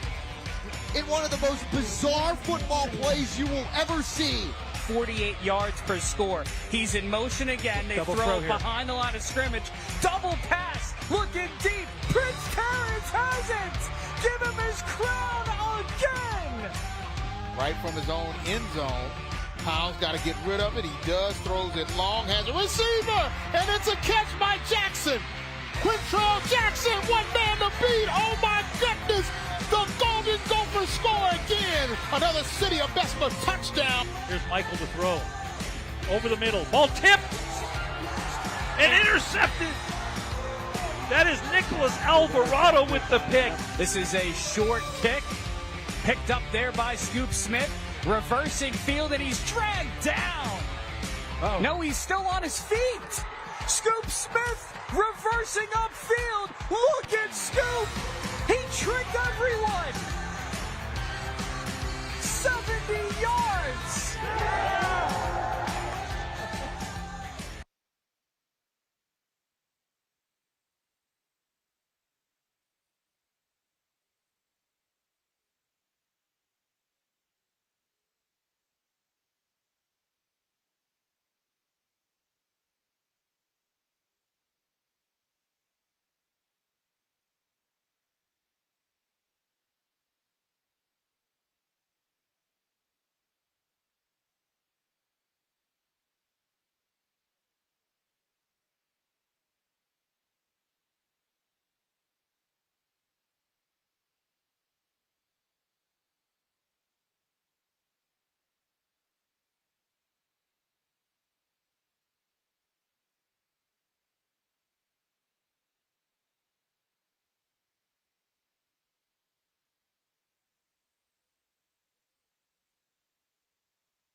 You're watching the Avadian Credit Union Halftime Report. No matter your financial need, Avadian is here to help make it happen. A lot of high-flying plays, 20-16 your score in favor of the Buccaneers here at the Avadian Credit Union Halftime Show. James Red along with R.J. Burns. R.J., we thought this could have been a defensive struggle because both defenses were playing well coming into tonight's game, but the offenses have been in a reprieve. Yeah, both offenses, they've been very explosive. I mean, they may start off kind of slow in their drives, but at the end of the day, they can show us what they're doing, and they're being very explosive. Both teams may start off slow, but at the same time, they're making some great plays offensively. And we knew they both could do that coming into this game. Take a look at the highlights. This is a situation where both teams came out and they were able to move the ball rather quickly. Hoover, early on, nice spin move, and that spin move can get you into the end zone for a touchdown. Point after tip was good, but then Seaborn says, you know what, I can take it into the end zone, and it was all tied up there. And then they try to go long, find a receiver, and we're thinking, okay, here comes the Thompson that we know. They've got an early lead, but here comes Hoover. Freeman finds the receiver, and catches him right in stride, and then they're back on top. And this was a game that goes back and forth and almost identical when it comes to our halftime stats when you look at time of possession, but yards in favor of Hoover just slightly. Yeah, Hoover, they have 220 total yards, but at the same time, Thompson have 197 yards. But you look at the rushing yards, Thompson, they have 115. Hoover have 95, but at the same time, they both been doing some great things offensively and defensively. So they have to continue to come out and play discipline and do the things their coach do, and we'll see what this second half can bring us. Thompson has been doing a pretty good job, and I think they just ran out of possessions. Stay tuned. We come back. We're going to get you ready for the second half. The Avedian Credit Union continues on.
(20-16) is your score in favor of the Buccaneers here at the Hoover Met in Hoover, Alabama. And we take a look at the remaining schedule.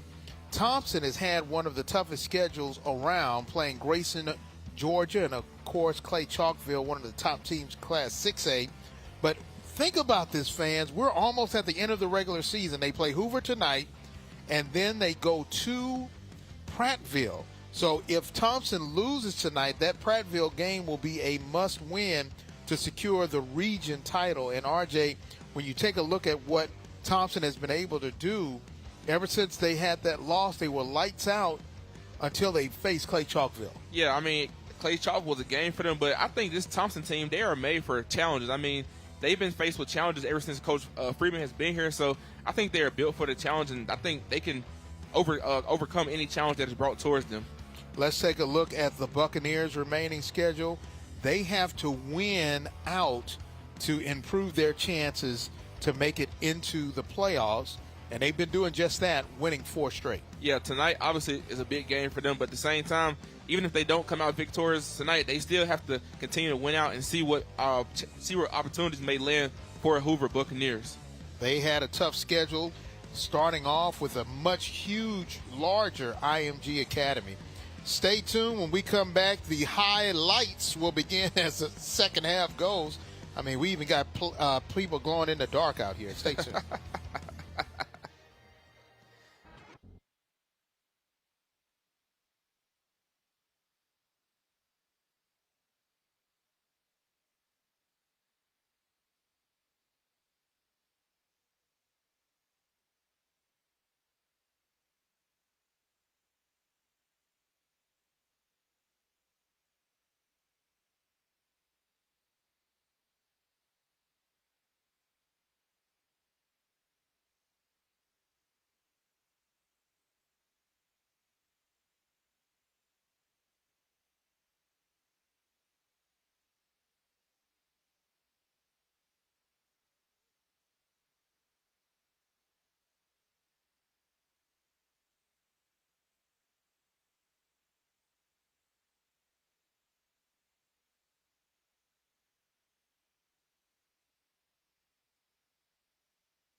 All right, folks, we're getting ready for the third quarter. Now, I'm wondering if those young men can paint me a suit. They painted some shirts, and for some of you, you got to tell me which one has the painted shirt and which one has the real shirt. Now, some of those artwork is very hard to determine if which one is real, which one is fake. But, if they can paint me a Brooks Brothers, we can negotiate a price. Yeah. They're very talented, too. And we see the Hoover band. And tonight was the band, cheer, and dance team senior day. And they honored them. And they lined up from goal to goal and continued on into the end zone. And here comes Coach Freeman as his team trails just by 4 points. We've got about a little bit over a minute left in halftime. When you think about adjustments for this team, RJ, particularly Hoover, they have a 4-point lead. Do they stay status quo, or do they try to make some adjustments to be even more effective than what they were in the first half? Well, I think you need to make some adjustments. Anytime you know what you have to work on, so I believe that's what halftime is used for. You go in and make adjustments, and you try to run plays and do things that will work for you and your team, and also make it efficient. So I think they should try to go with some adjustments right here in the next half. And for Coach Freeman's squad, what adjustments do they need to make? I mean, they did score 16 points in the first half. Yeah, I think they need to just get back to in the first quarter, you saw what they were doing. They were doing very good offensively, keeping the ball on the ground. So they were very effective with it. So I think just continue to try to go back that, and also just continue doing great things with your quarterback, Trent Seaborn. And tonight, this was really a pedestrian outing for him passing the ball, just a little bit over 100 yards passing. He was able to run in a touchdown, but we really haven't seen him sort of throw the ball down the field on a regular basis. Yeah, I think they probably will try to come out and do a little of that in the second half because they know what he's capable of. They know he can throw the ball downfield. He has playmakers, so I think you probably can see a little bit of that more in the second half. So just want to know what the offensive staff can draw for Trent Seaborn and the offense right here in this third quarter. And Thompson won the toss, and they deferred until the second half, which means they will be receiving the ball. And for Chip English and his Buccaneers, they'll have defense center stage here on the first drive. Yeah, the defense needs to come out and make a statement right here. Start fast. Defense front needs to get some pressure up front and get off the blocks and try to put some pressure on the quarterback and make a statement right here on this opening defensive drive for the Buccaneers. And for Coach Freeman, they're trying to remain undefeated in region play and hopefully get themselves a #1 seed when it comes to the playoffs for Class 7A. Yeah, that would be big if Coach Freeman and his team could do that. So they know what they have to do. Now they have to just come out this half and execute what they have to get done. And now we're ready for kickoff. James Bryant will handle the kicking as we get ready for the Coosa Pines Federal Credit Union kickoff. And remember, Coosa Pines Federal Credit Union, where you belong, they are committed to providing personalized financial solutions to help achieve your goals. And we're underway, and he kicks this one, and they'll take it right on the goal line. And Thompson able to get it out to about the 17-yard line. Just shy of the 20. And Eli King there on the return. So now here comes Seaborn, trying to see if he can help his team get out of a 4-point deficit and see if they can regain the lead. Warriors from inside their own 20. They shift out, have 4 wide receivers. They're going to keep it on the ground. Casey carrying the ball, Elijah Casey, and this time he goes nowhere fast. Good defensive play there by Javon Pulliam, able to bring him down. Also on the play, Jordan Williams. Yeah, Javon Pulliam, he's been making great plays all night, and that was an example of a good play he does. He kind of outside containment and was able to get the running back on that last play. Now looking at second down and call it 6 yards for the first. Here at the Hoover Met. Flare pass out to Casey. Casey now cuts back in, has enough for the first down before he's eventually brought down, but now works themselves out of a hole and gets out to about the 32-yard line. Good job there by Elijah Casey. Yeah, that was just a good execution right there. A good flare screen right there. Got some positive yards and was very patient and got upfield.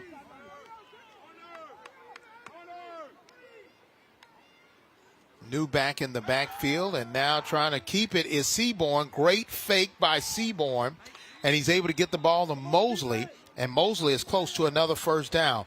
That was a good play fake there by Trent. Yeah, very good play fake right here. You see right there, fake to the running back, rolls out, and he eventually throws it to his receiver right there and was able to get upfield to get some positive yards before he eventually stepped out right there on that last play. They do give him enough for the first down, and they'll move the change. You see DeMonte Tabb flared out there.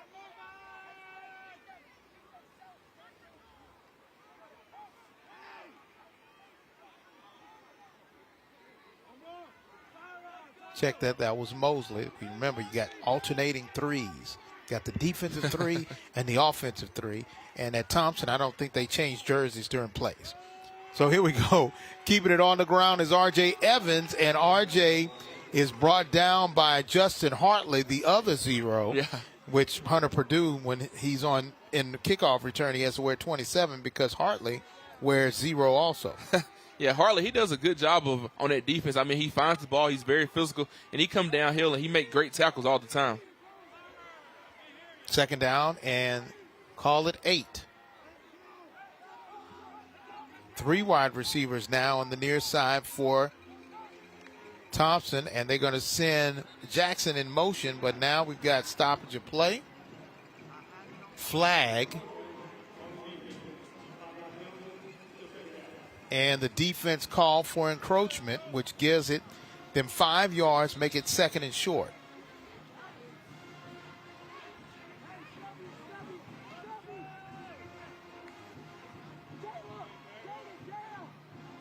Jackson and Seaborn in the backfield. You've got Mosley at wide receiver along with Price Lewis right there on the near side. Seaborn throws a bullet, finds Trey Knight. Trey Knight's going to keep on running and eventually brought down inside the 20. Trey Sanders able to make the tackle, but now they're in the Window World red zone, and another first down for the Warriors. Yeah, that was just a great throw right there. I mean, he knew he wanted to connect with. As soon as he caught him, he zipped that ball right through the coverage, and he was able to get enough yards for a good positive first down right there. Way to execute the throw and the catch right there by Thompson's offense. 3 wide receivers now on the near side. Now they're going to send Mosley in motion. Quick throw, catch made, tackle made at the 6-yard line. Good reception by Derek Kimbrough. So now they're going to try to go with a quick offense, no huddle. And Dedrick Kimbrough, just a sophomore, making some big plays tonight.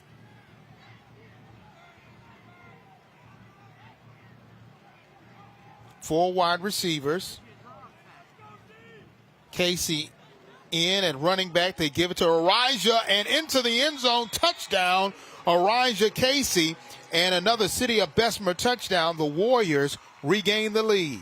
Roger Casey, what a good touchdown right there. He took the handoff and basically just went straight to he had the inside zone and he found the end zone. He just marched his way right into the end zone there. Take another look. 6-yard touchdown run. And he gets some contact right at the very end. Now Ethan Black on for the point after attempt.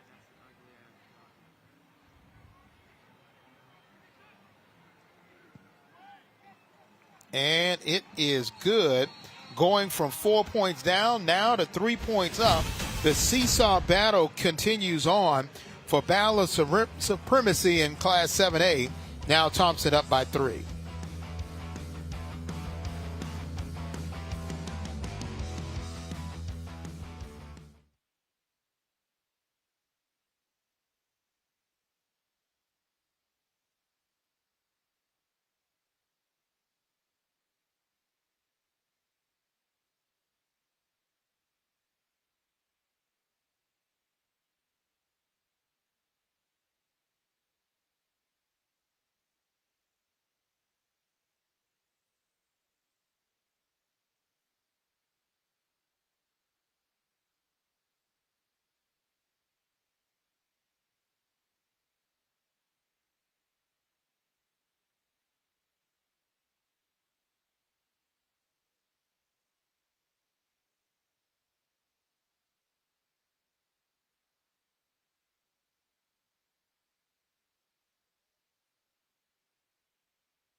Closed captioning is brought to you by 1 Hour Heating and Air. Thompson fans are cautiously optimistic as they now have regained the lead. They have a 3-point lead here with 9:19 left here in the third quarter. Went into halftime down 4, able to drive down the field and get into the end zone.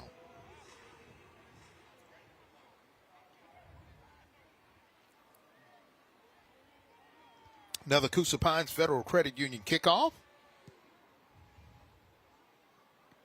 And this one is returnable. And here comes Hunter Purdue. Purdue going to try to cut back. And he still keeps on his feet. Hunter Purdue, great job. Gets out to about the 36-yard line before he's brought down. Good tackle there made by Colton Moore. He did a good job of getting the ball. Once he found it, he tried to make something out. And, he came out running full speed, and he just thought he was going to get tackled right there, but he bounced out of the tackle. But good kickoff coverage and also a great kickoff return right there. Now the Buccaneers trying to regain the lead. They had a 4-point lead at halftime. Now they're going to see in their first third quarter possession, see if Caleb Freeman and company can help them regain that lead. J.R. Mosley in the backfield along with 4 wide receivers and Freeman at quarterback.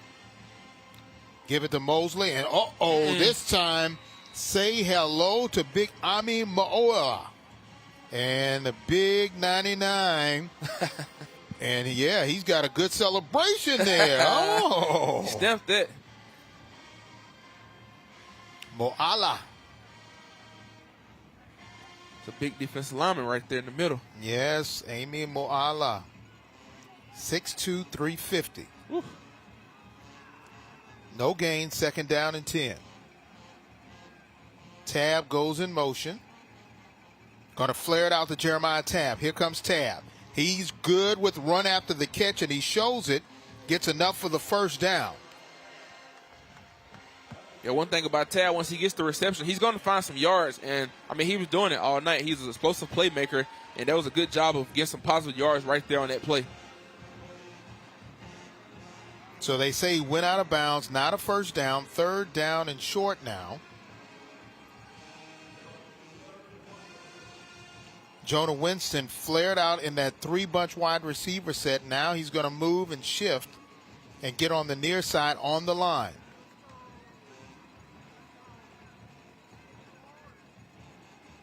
Handoff, and this one goes for a loss. Great job by the defense. Chan Strong right there to make the play. A good tackle for a loss. Chan Strong was definitely strong right there in his last play. He didn't give him enough time to get past the line of scrimmage. As soon as he took the ball, he was right there to meet him. And that's what you want to see in a defensive back, in a linebacker like that. What a great play. 4th down. Looks like Coach Freeman's defense holds strong. And it'll be a punting situation. And Freeman telling everybody, get back, get back, get back. He needs a get back coach. Yeah, he definitely does. 4th and 4, punting situation for the Bucs. Morrison with the punt. And fair catch called, and good catch there by Price Lewis.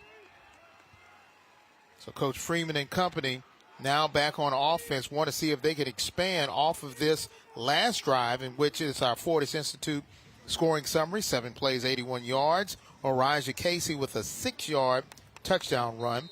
That summary's sponsored by Fortis Institute.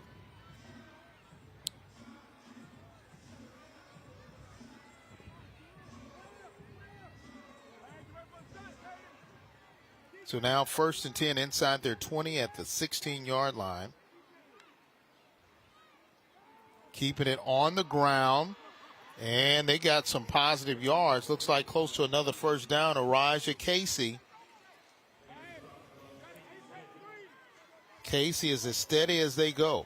Casey seems like he's been getting a lot of positive yards every time he touched the ball tonight. And that was another good example of him.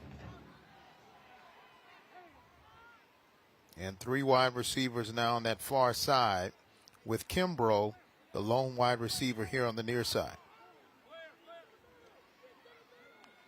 1st and 10. Seaborn going long. Has a receiver in Kimbrough. The ball is loose.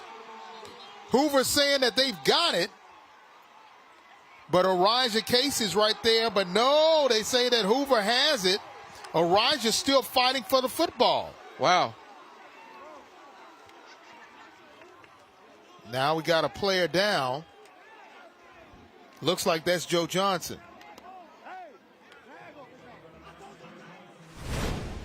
It looks like Joe may have gotten hit while he was going for the ball. There's the loose ball. Boom. Oh, yeah. It looks like it's his own man, DJ Wallen. Knocks the ball loose. Good play there by Trey Sanders to knock the ball loose. And then it's just a free-for-all to see who could get it.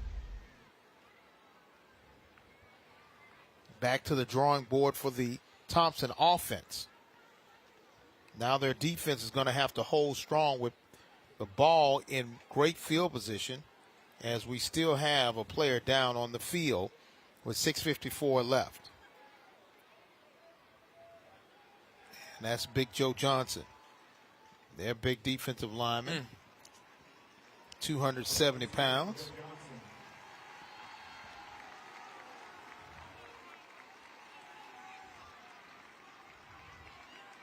And anytime you're dealing with that back, you get hit in the back, you fall on your back, anything like that. It's going to sting for a while. Ooh, man, is it going to sting? And he'll get a much-deserved breather.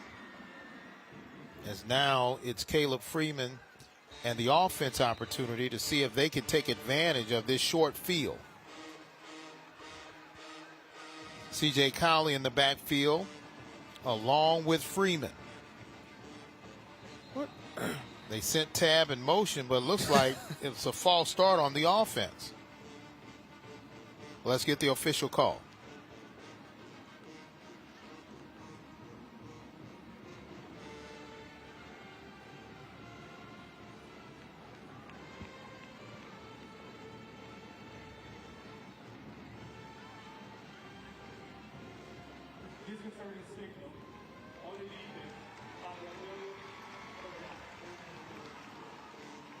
Okay.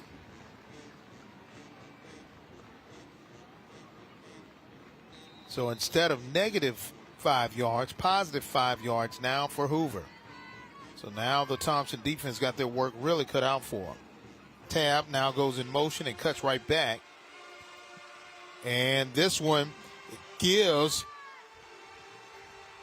to Cowley, and Cowley just got strung out as Moali and others right there to make the play, along with Junior James. Yeah, this defense, they did a great job of getting to the ball, and that's one thing this Thompson defense is known for. They have a great defensive front, but they also are known for getting to the ball, and when they get to the ball, they're going to make a play, and they just swarm to the ball. And we've got another player down for Hoover. And remember, our school bus stop of the game, and that'll go to our best defensive stop. And yes, our school bus has rims, and our rims continue to spin. Yes. So now we got a player down for Hoover, and now he's up, and that is C.J. Cowley, and he's going to jog off the field. That's the power of youth. That's why you don't see the senior league for tackle football. Yeah. We would go down and stay down. You think if you went down, you could run off the field like you just ran up? No. Matter of fact, I'm looking for that big helmet that they have in the NFL with the cart. Yeah, you're looking for that cart. I'm calling it. Do. Yeah. I need that express. Something very quick. Hey, sometimes after the game, I need the express. But happy to see him get off the field. Now we're looking at 2nd down and 6.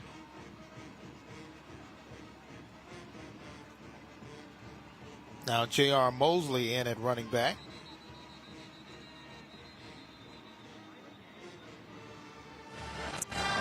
Timeout. Their first card time. And Hoover had to call a timeout because they were running out of time on the play clock. Another Jefferson County Department of Health timeout. And remember, overdoses can happen anywhere and anytime. Do you know the signs of an overdose? Learn how you can save a life. Download the OPI Rescue AL app today.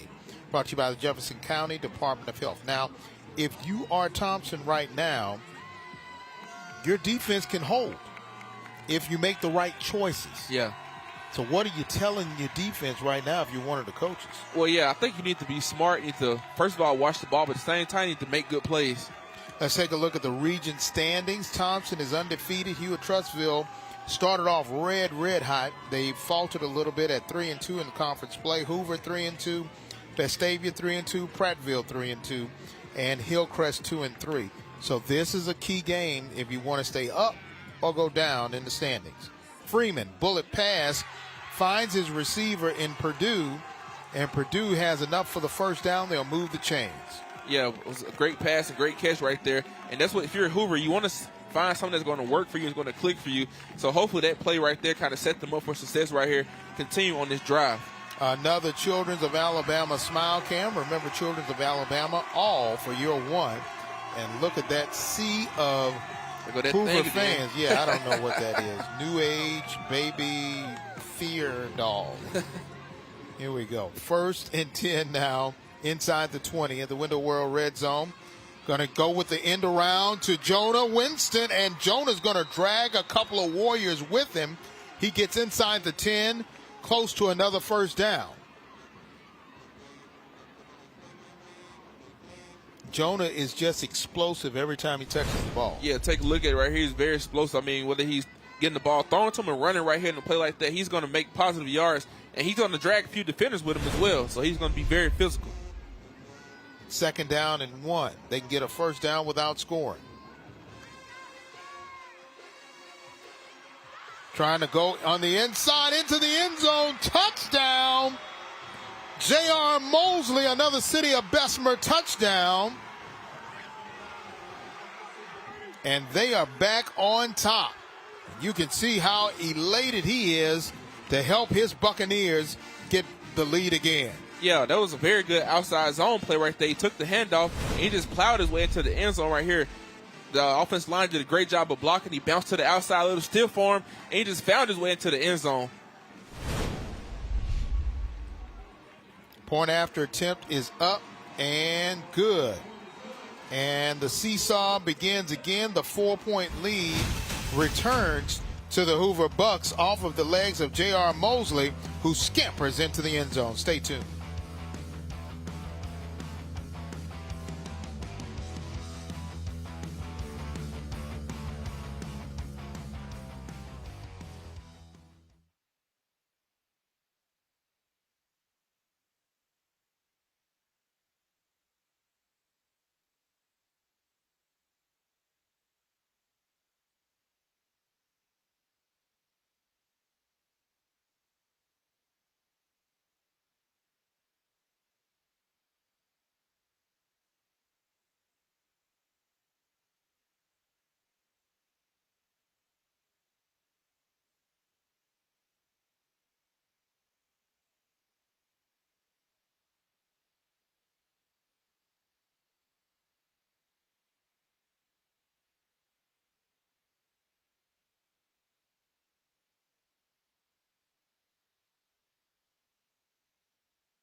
And I think for this game, the netting is an advantage for the Hoover student body, so they just don't pour out onto the field. You know, those guys are leaning on it. They're doing all that good stuff. Definitely showing some good school spirit there. That or they're trying to show their washboard abs. They could be doing a little bit of both. Okay. Now, Coosa Pines Federal Credit Union kickoff as the Buccaneers have regained the lead, 4-point lead again. And here we go. It's returnable from the 4-yard line. Here come the Warriors. And the Warriors are going to go out of bounds at about the 17-yard line. Not the greatest field position, but for Thompson, hey, they can work with it. Take a look at our Fortis Institute scoring drive. 4 plays, 30 yards. Mosley with the 7-yard touchdown run that came after the fumble that gave Hoover great field position. I think that fumble could have been a huge momentum shift for Hoover. They needed that, and they definitely capitalized off the fumble right there in the last possession. 1st and 10 from the 16. Casey, now the 5th wide receiver. Seaborn gives it back to Kimbrough, and Kimbrough is wrapped up and brought down, and that was Justin Hartley coming from his defensive end position to make the play. Yeah, Hartley is definitely an athlete. He's a guy who... Check that. Is that Hartley? Yeah, that is Hartley. You know, I'm getting my zeros mixed up. A lot of zeros. Yeah. But we know Hartley is a guy who can make plays, and he flies all over the field, and that was a great example of that right there on that play. 4 wide receivers set again. They're going to keep it on the ground. Good move by Casey, but he's wrapped up and stonewalled. As he just couldn't move, he may have gotten 2 on that carry. Good job by Hoover's defensive front right there. They all kind of clogged the hole when he wanted to go to the inside, and they was able to get a great stop right there. Goldsby right there on the tackle amongst others. So now we're looking at a 3rd and 4 to try to keep this drive alive.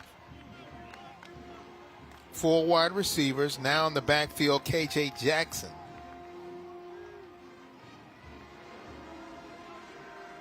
Defense for Hoover trying to make their calls also.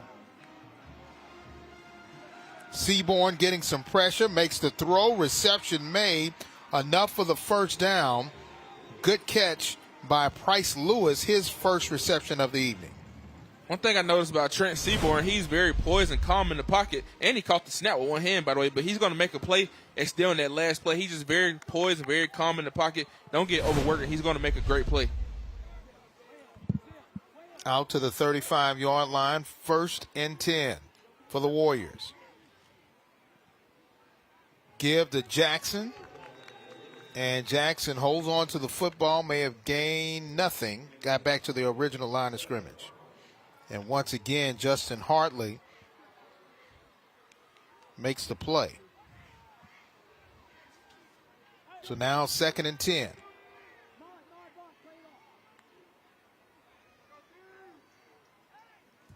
So now everybody getting this signal from the side.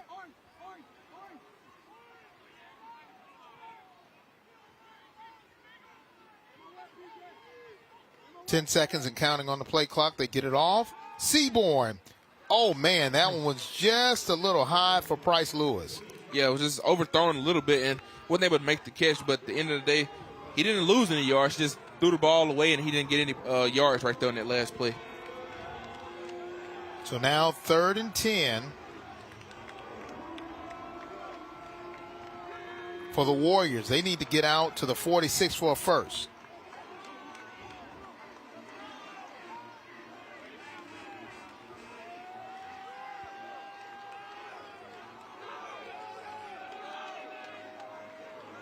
So now they're going to make their shift as they got the play call. Now 3 wide receivers on the near side. Seaborn with time, going to make a throw. Wow, what a catch. I mean, almost dropped it was R.J. Evans. He had to extend himself just to make that reception. Yeah, it was a great catch right there, and the defender came downhill and made a clean hit right there as well. But it was a great throw and a great catch right there on that last play. Take another look at it. And the defender, woo. Well, he slipped on that turf and went down because his momentum was taking him there, and he just slipped. And let's remember, they do play baseball on this field, so they do have to re-sod it after baseball season is over. Black with the punt. Fair catch called and reception made by Hunter Purdue. And Purdue will have to make that change of uniform as we go. Quick change. That's something he's been doing all night. Yes, quick change. There we go. All my NBA fans will know, yeah, quick change. I remember that. Yeah, there we go. And, I mean, all for a number. Yes. Everybody likes 0. And I remember the ABC. You don't remember those specials. 0, my hero. Yes.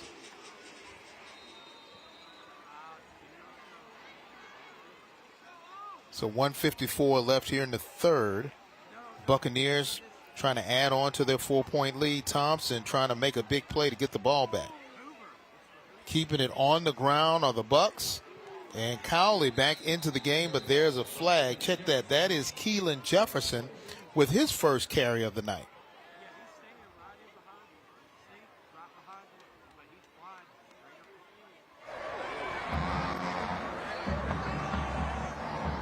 Holding on the offense. Continue on the previous spot. Still first down. Pushes them back inside their 20. Coach English trying to get this team over the hump. It's been a while since they've beaten Thompson.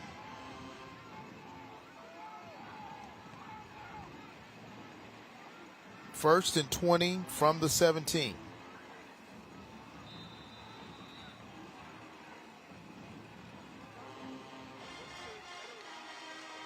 Freeman going to keep it himself, and he's brought down. Cam Pritchard right there to make the play. Good tackle for a loss for Pritchard. Yeah, Pritchard, he did a good job of chasing that play down from the backside, and when he did, once he connected on him, he was able to take him down for a great tackle right there. Second down and 20. And Pritchard, one of those dynamic juniors along this defensive line. Less than 15 seconds on the play clock.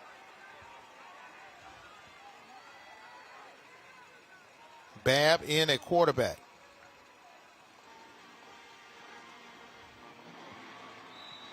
And looked like they had some daylight. J.R. Mosley was looking for it, but he just got tripped up. Yeah, I think he wouldn't have got tripped up. He would have got a few more possible yards. He was on the track to go downhill, but he just got slightly tripped up right there. So now we've got back Freeman in, and we've got Jonah Winston in. Winston is going to go to the far side of the field, split out. Looking at 3rd and 17.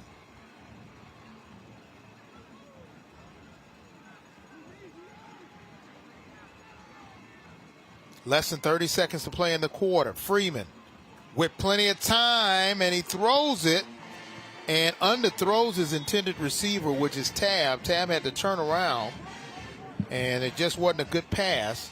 So now it is 4th and 17, and it'll be a punting situation for the Bucks. Yeah, that was great coverage right there by Tab. He turned around, and once he knew the ball when he got out of bounds, he just was able to make a great play. But also, in the same time, Caleb Freeman, he had great protection by his offensive lineman. Just a good defensive play right there. 21 seconds left here in the third. Morrison with the punt. Goes right into the arms of Robinson, and Robinson quickly wrapped up and brought down. Good open field tackle by Caden Smith. But decent field position now for Thompson as the defense holds, and the lead remains 4 for Hoover. So now if you're Thompson's offense, they've got to really find a way to get this offense going here in the waning moments of the third quarter as we get ready to start the fourth soon.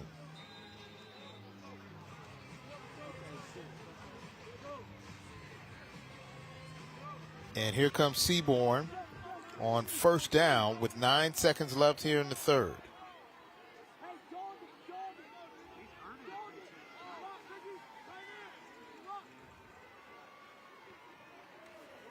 Seaborn with plenty of time. He could run it if he wants to. Flag thrown. And that may be a holding call as we end the third quarter.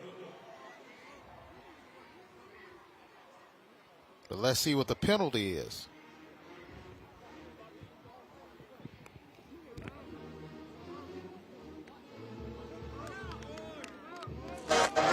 Holding on the offense. 10-yard penalty. Replay first down. We'll have one untimed down. So they'll have a one untimed down.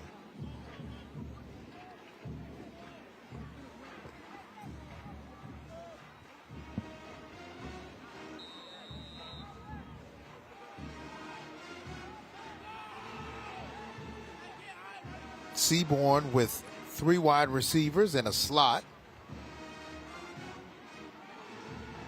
Running back Elijah Casey in the backfield.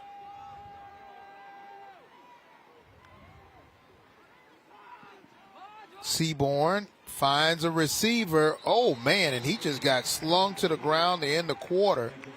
And now it was Kimbrough that made the reception. Jordan Williams with the sling down. We've played 3 complete, a Salvatore's Pizza Break, and remember 4 locations. Mention Friday Night Rivals and get 10% off of your order. And right now it's a 4-point lead for the Bucks. Can they hold on? Fourth quarter coming up.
It is Halloween season. I'm not sure if that young man is trying to be the Joker, smiley face, or I don't know. That's just different.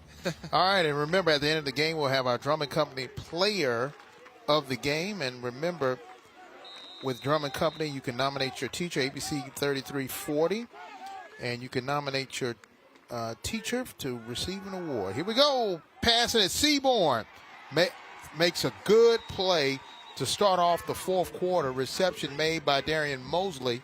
Mosley already has a touchdown, and that's a Salvatore's Pizza first down, and they'll move the chains. Yeah, that was a great catch right there by Mosley. I mean, he just extended his arms, and the ball was right there. What a great catch for a first down. Right at midfield.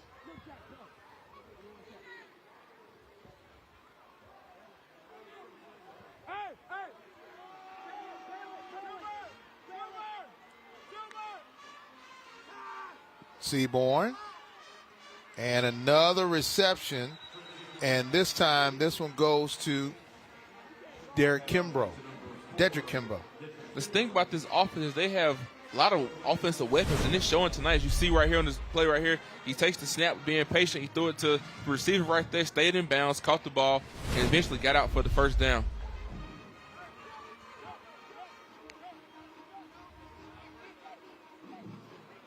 Now everybody's going to switch positions. Jackson's going to flare out. Now they've got 5 wide receivers. And sending 4, and they get another sack. Javion Pulliam with his second sack of the night.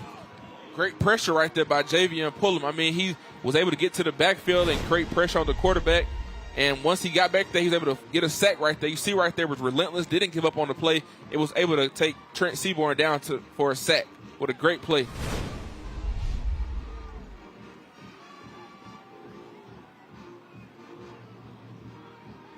And just a junior, this young man has a bright future ahead of him. Second down and 22. Seaborn throwing it. Ball looked like it was tipped on the line, but good reception made by Kimbrough, and he's able to get all those negative yards back, which will bring up a third down and about 7 yards to go. One thing about this offensive lineman, they're letting the Seaborn have time in the backfield all day. They're creating enough time, and they're being very physical up front while holding their blocks. Coach says the offensive line for Thompson has been steadily improving each week.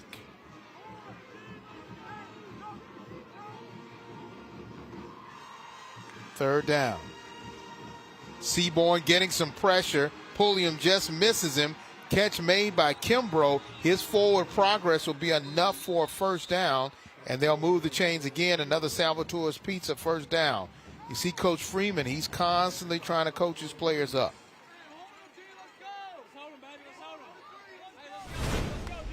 See right here, play action. He slid up in the pocket and was able to make a great throw and a great catch right there. So the forward progress eventually led him to the first down once they continue to try to get him to the ground. So now the ball at the 26-yard line.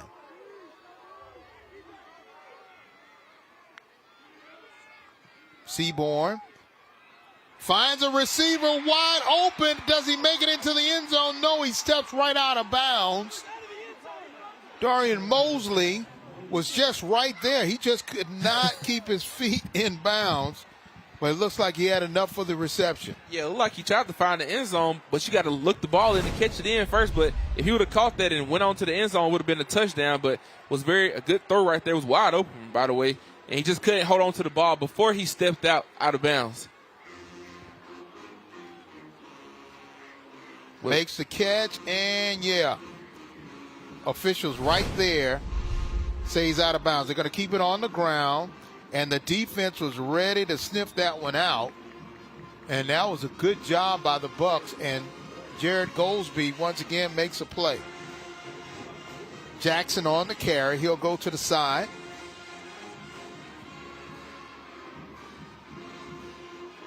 Now Casey in at running back.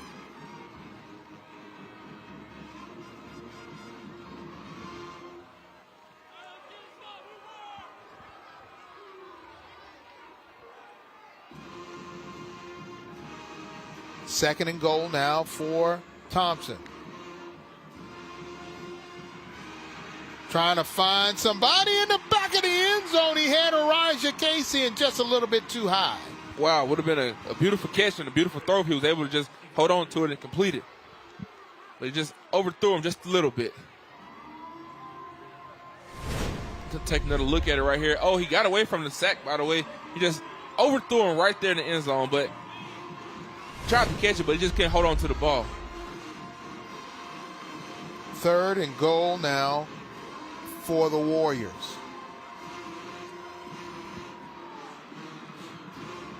They trail by 4.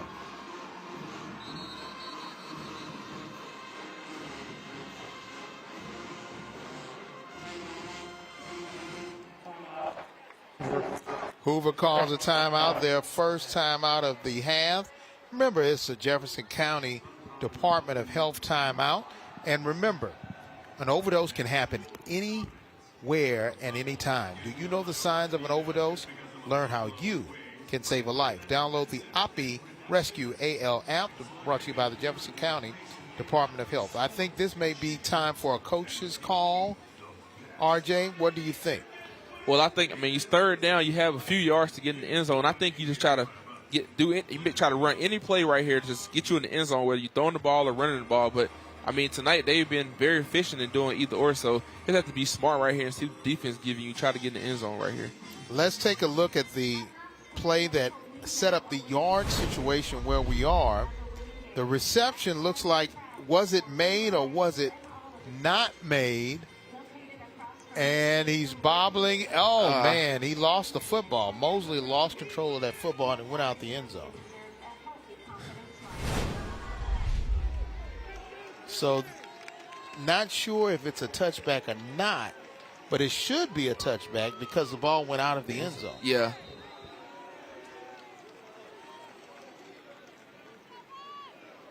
I think that one was one that our officials may have just let slide, but they may, go back and look at it and say what they did right or wrong. Third down and goal. Ball at the 6-yard line. Seaborn rolling to the near side.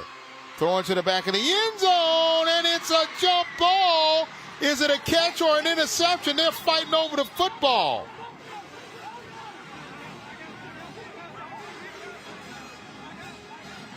And both players have it, and they call it a touchdown. They call it a touchdown. Another City of Bessemer touchdown. And do we say tie goes to the offense? Wow. Let's take another look. Yeah, the quarterback rolling out right here. He knew who he wanted to go to. He just threw it. But, both guys have a hand on the ball right there. So, but they called it a touchdown for Thompson. So, wow. Price Lewis had the Price is right.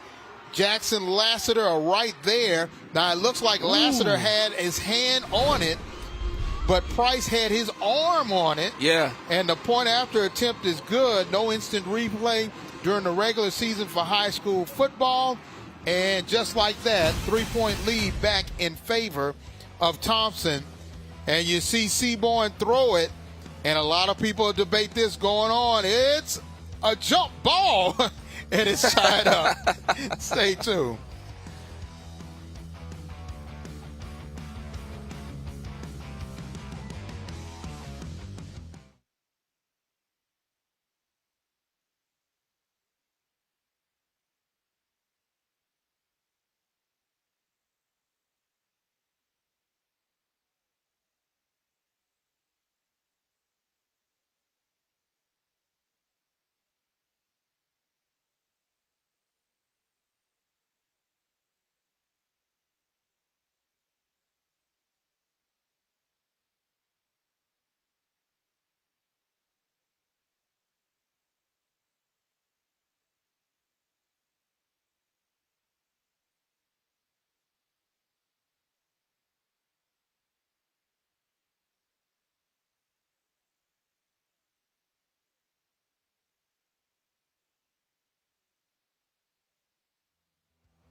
The Price is right. Lewis tells the crowd, shh.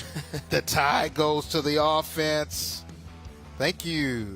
And the Thompson student body, they're hyped up because once again they have the lead in this seesaw battle that's gone back and forth. James Verrett along with R.J. Burns and Austin Pratt roaming the sidelines. And now the lead is back in favor of Thompson. I mean, what a play. And I think the rule is if it is a tie, it goes to the offense. Wow. I think, and you know, in baseball, the tradition is tie goes to the runner. Mm-hmm. That's offense, so yeah. Here we go, Coosa Pines Federal Credit Union kickoff into the back of the end zone for a touchback. So now Hoover, with plenty of time, their offense has to be able. Let's take another look at the touchdown that people will be talking about. Wow. One hand, and then Lassiter has two hands, but you see Price has his arm right there, and then when they go to the ground, it's two hands, but Lassiter still has his arm there. So nobody has control, and you can see that Price's arm, he just brings his other arm in. He's like, okay, I got one arm. We're going to be talking about that all weekend. Oh, yeah. Great video by our production team to get that shot. And keeping it on the ground is J.R. Mosley, and Mosley has enough for the first down and more, and they'll move the chains. Another Salvatore's first down. Yeah, good job of the inside zone with taking what the defense gave him to him. He got downhill, running behind his offensive lineman, and there was a good, powerful run right there. First and 10 now from the 34. Keeping it on the ground now, new running back in. Well, same one, Mosley. Mosley's right there, but this time Chance Strone was right there to bring him down. And you take a look at the scoring drive, 10 plays, 64 yards, and Price is right, Lewis, a 6-yard touchdown reception. I mean, that's an easy one. Price was right. I think you're going to stick with that name, aren't you? Well, I got to.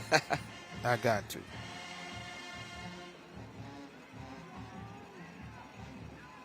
Three wide receivers. Give again to Mosley, and he is just trying to make a play. Clock continues to run. And he'll take a breather as they bring in some fresh bodies. Defense is trying to hold one more time to give the ball back to their offense. Looking at 3rd down and 4 now for the Buccaneers. Need to get to the 45 to make sure they have enough for the first. They're trying to draw Thompson off sides, but they're having nothing of it. Cam Pritchard is up there trying to hype up the crowd. And also Wesley Gover. Here we go. Freeman. Pump fakes, now finds a receiver, has enough for the first down and more.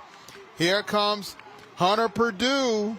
And Purdue refuses to go down. And he says, you know what? I'm not going to give you an opportunity to take the ball. It's a first down. Yeah, Hunter was very physical right there.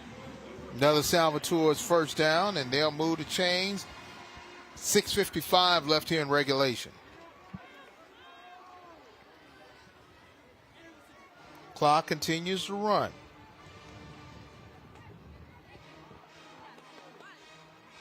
C.J. Cowley in at running back now for Hoover.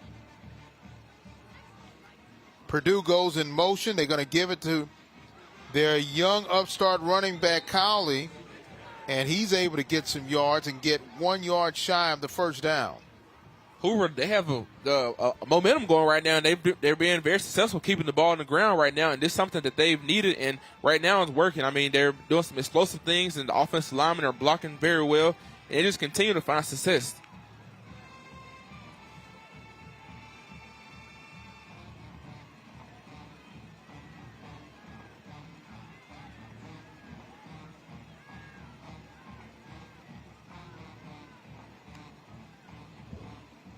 Keeping it on the ground, trying to find some room to run, and off to the races.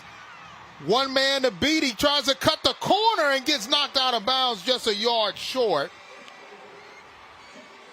Kevin Davis makes a touchdown saving tackle from the linebacker position. Yeah, take a look at this play right here. He went to the inside, then he bounced it out to the outside. The receivers did a great job of blocking on the outside of the perimeter, and he just holds his hands up right there. But that was a good play right there by the running back, C.J. Cowley.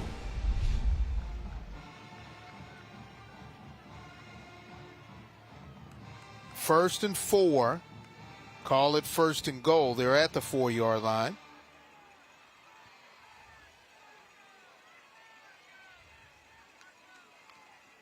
Giving it to Winston. No, Freeman's going to keep it. And that may have not been the right choice because he may have lost a couple of yards and we may have a player down. But nope, popping right back up is Wesley Gover. And he's able to bounce back for Thompson. Now it's second down and goal. The ball now at the 7-yard line, a 2-yard loss. Caleb Freeman, the quarterback, trying to guide his team back into the lead as the clock continues to run.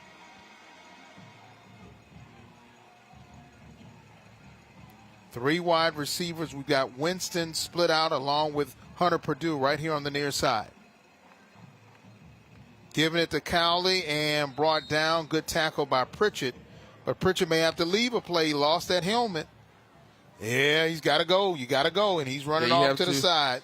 This defense is doing a good job right now standing their ground right here. They're trying to deny Hoover from getting to the end zone. And so far, they've stand their ground. They have some big guys up there up front. And they're just trying to hold everything. Trying to confuse the Thompson defense. Now Freeman in the backfield with Mosley. They're going to keep it. Here comes Freeman. Freeman's going to get clipped down. Oh, man. Good touchdown saving tackle again by Chan Strong right there to make the play, along with Micah Fleming. Now 4th down. Decision time. I think it's an act equipment time. They bring it on the field goal team. Do you make that call or do you try to go for it? Yeah, I mean, it's late in the game, so I think you just try to get the free point right here, and the free points to be to kick the field goal. All right, James Bryant on to do the kicking. Kick is up, and it's good. And with 3 minutes and 56 seconds left after we go back and forth, the seesaw goes up and down. We're all tied up at 30, a brand new ball game. Stay tuned.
Back and forth we go, and this is what happens when you have two premier teams and two premier coaches in Coach Freeman and in Coach English. Coach Freeman's team now all tied up after they held Hoover to a field goal.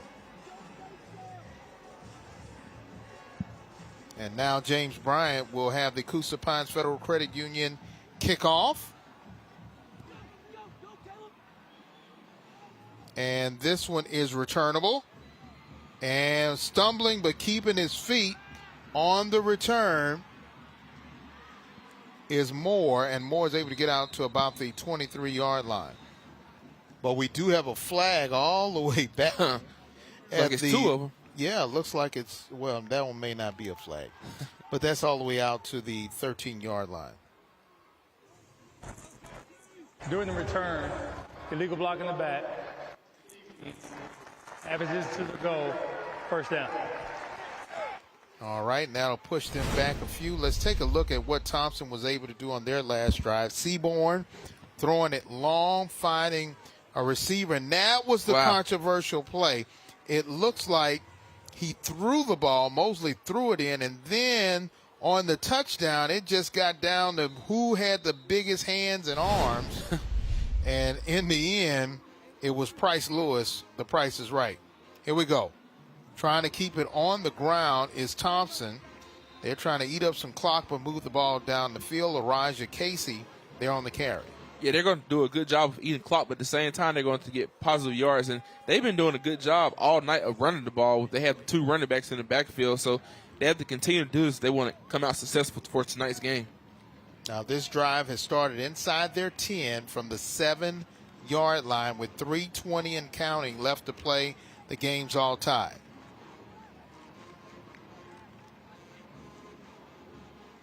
Following his blocks is Casey, and he is close to a first down, maybe about 3 yards shy.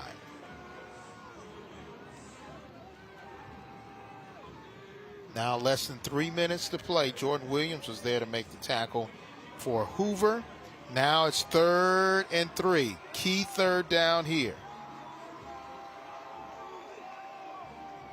Trying to get the Hoover Met loud here with the Hoover fan base. They're going to keep it on the ground. Wow, he had a huge hole. He cuts back and runs into a crowd, but he's keeping his feet. But they say no, his forward progress was stopped. So now it's a 4th and 3. Oh, this is an equipment coach's call. What do you do now? Yeah, tough to call right here, but I think you just bring the punt team out. I mean, he's tied up right now. You want to lose any yards and set Hoover up in a scoring position, so you just punt the ball right here. So now kicking basically from his goal line is Ethan Black. Needs a good snap here. He gets it, and he booms this one. Fair catch call. Great field position now. And that was Hunter Purdue as he makes, as usual, his uniform change. Need a little assistance. And there he is. He got some assist. He's like, thank you. Somebody came finally. Yeah. He's back in there, and the fans are loving the netting. Could this be something that we'll have at every football stadium? Some netting for these children of Alabama smile cam, and they're smiling and doing all kind of things. Oh, I don't know about that little tongue action there. What's going on? Oh, my goodness. Oh, yeah. That's more than a smile. All right, here we go. Buccaneers on the run. Ooh. And bouncing off is C.J. Cowley. He's just bouncing off like a pinball. Good play over the outside zone right there. Was able to get some positive yards and took what the offense gave him, and he just said, I'm going to do what I have to do, and he was able to do that on the last play. 4-yard gain, 2nd down and 6. Mosley in along with Cowley, 2 running backs in the backfield with Freeman. Less than 2 minutes to play now. Keeping it on the ground, good stutter step and leaning forward. Has enough for the first down and they'll move the chains. Another Salvatore's first down.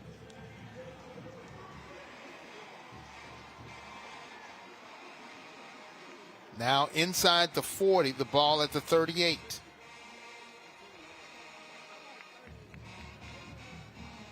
Defense has to hold because they do know that Hoover has a pretty good field goal kicker in Bryant.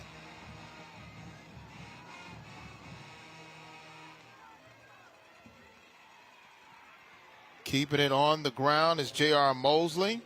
They continue to eat up clock. And coming back into the game is Noah Streeter for Thompson, big number 1. So now less than a minute. They really need to get the ball inside the 30 to give them a shot at a field goal. 4 wide receivers set. Freeman still in the shotgun. Freeman with time, trying to find a receiver. Now he's got to make a decision, and the decision was made for him by Cam Pritchett. Pritchard said, I'm going to get that sack. Yeah, Pritchard was right there. I mean, you seen him. He read it, and the quarterback was kind of indecisive on what he wanted to do, but he said, I'm going to make a decision for you, and he came downhill and made a great tackle. See right here, he's looking and looking and looking, and Cam Pritchard said, I got you right here. All right, less than 5 seconds to play. They got to hurry up and get the play off. Now, do they use their final timeout? But a flag way in the back of the field at about the 15-yard line. Let's see what the flag is. And they got 2 seconds left on the clock. We may have overtime. Or are they going to try to put some time back on the clock?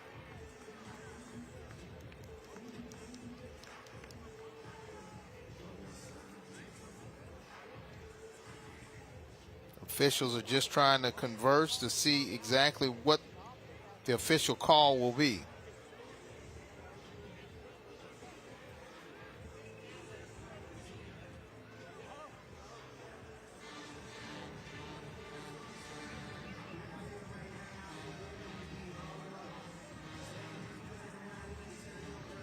All right, here we go. Delay of game on the offense. 5-yard penalty, still third down.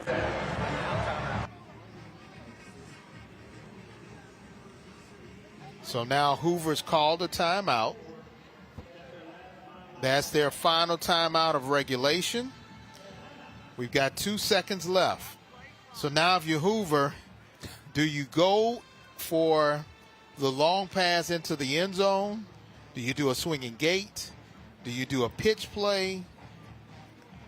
This is definitely the ultimate coach's call moment. Yes, a lot of decisions to be made. I mean, at this point right here, you're just trying to find the end zone. So whether you're going to do a long play, whether you're going to do swinging gate, you're trying to at least get to the end zone. So if I was Hoover right now, if I'm the coach, I want to call a deep pass to the end zone. I mean, just try to make something work at this point with 2 seconds left in regulation. Or do you just kneel it? Possibly, yeah.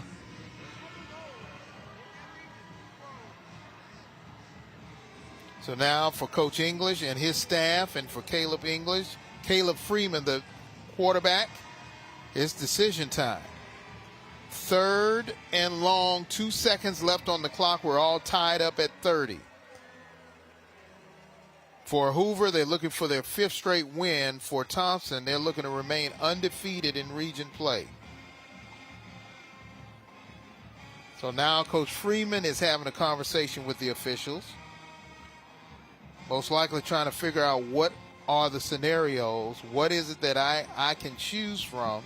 Let's say he does kneel it. Or let's say I call a timeout. He's trying to figure all this out right now.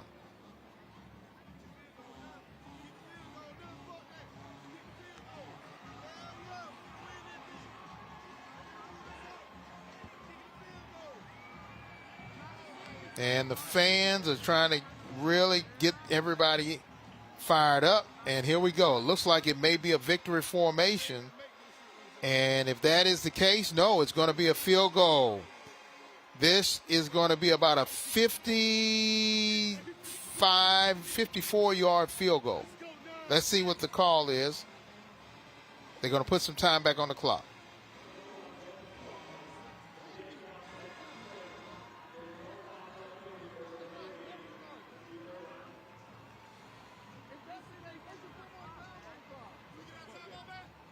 All right, and here comes Bryant. This will be the longest kick of his career, and now Coach Freeman's going to ice him. Smart move by Coach Freeman. Yeah, you kind of expect it right out of the coach. I mean, he's trying to do everything he can to ice the kicker's leg. He want to do everything to save points off the board because he knows the situation. So that was a good call right there by Coach Freeman to try to ice the kicker. And Coach English is trying to say, okay, this is what we're going to do. So with our act equipment coach's call, do you try to fake a kick at a time like this? You could, but I think you want to be smart and just try to Go on But and that's kick. a long kick. Yeah, you're right. It is a long kick, but yeah, you could try a fake. It wouldn't hurt you. You're both tied up, so nothing will hurt at this point. James Bryant, this will be the kick of the season. It looks like he's got something in his nose. I don't know what. I mean, we've had clowns and ghouls and goblins and people pants glowing in the dark at halftime. So much. Here we go. 55-yard field goal from the left hash. The kick is up, and it is. It's good at the buzzer. Bryant is the hero for the Buccaneers.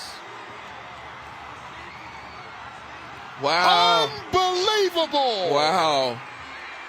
And a backflip. Wow. And the Hoover Met goes haywire. The students have gone onto the field. Wow. What an ending. Nobody saw that coming. I don't think James Bryant saw that coming. Wow. He kicked the longest kick of his life. Yes. Wow. What an ending right there. I mean, you see him, he's just very patient. Kicks the ball, and everybody waiting to see is it going to go in, and it goes through the upright, and it went in. I mean, wow. How long was that kick again? 55 yards. Wow, that may be the kick of the year. Stay tuned. We're going to wrap this thing up, and I think we may have a player of the game. Yeah.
Many times in the life of a football player, people look to the kicker, and a lot of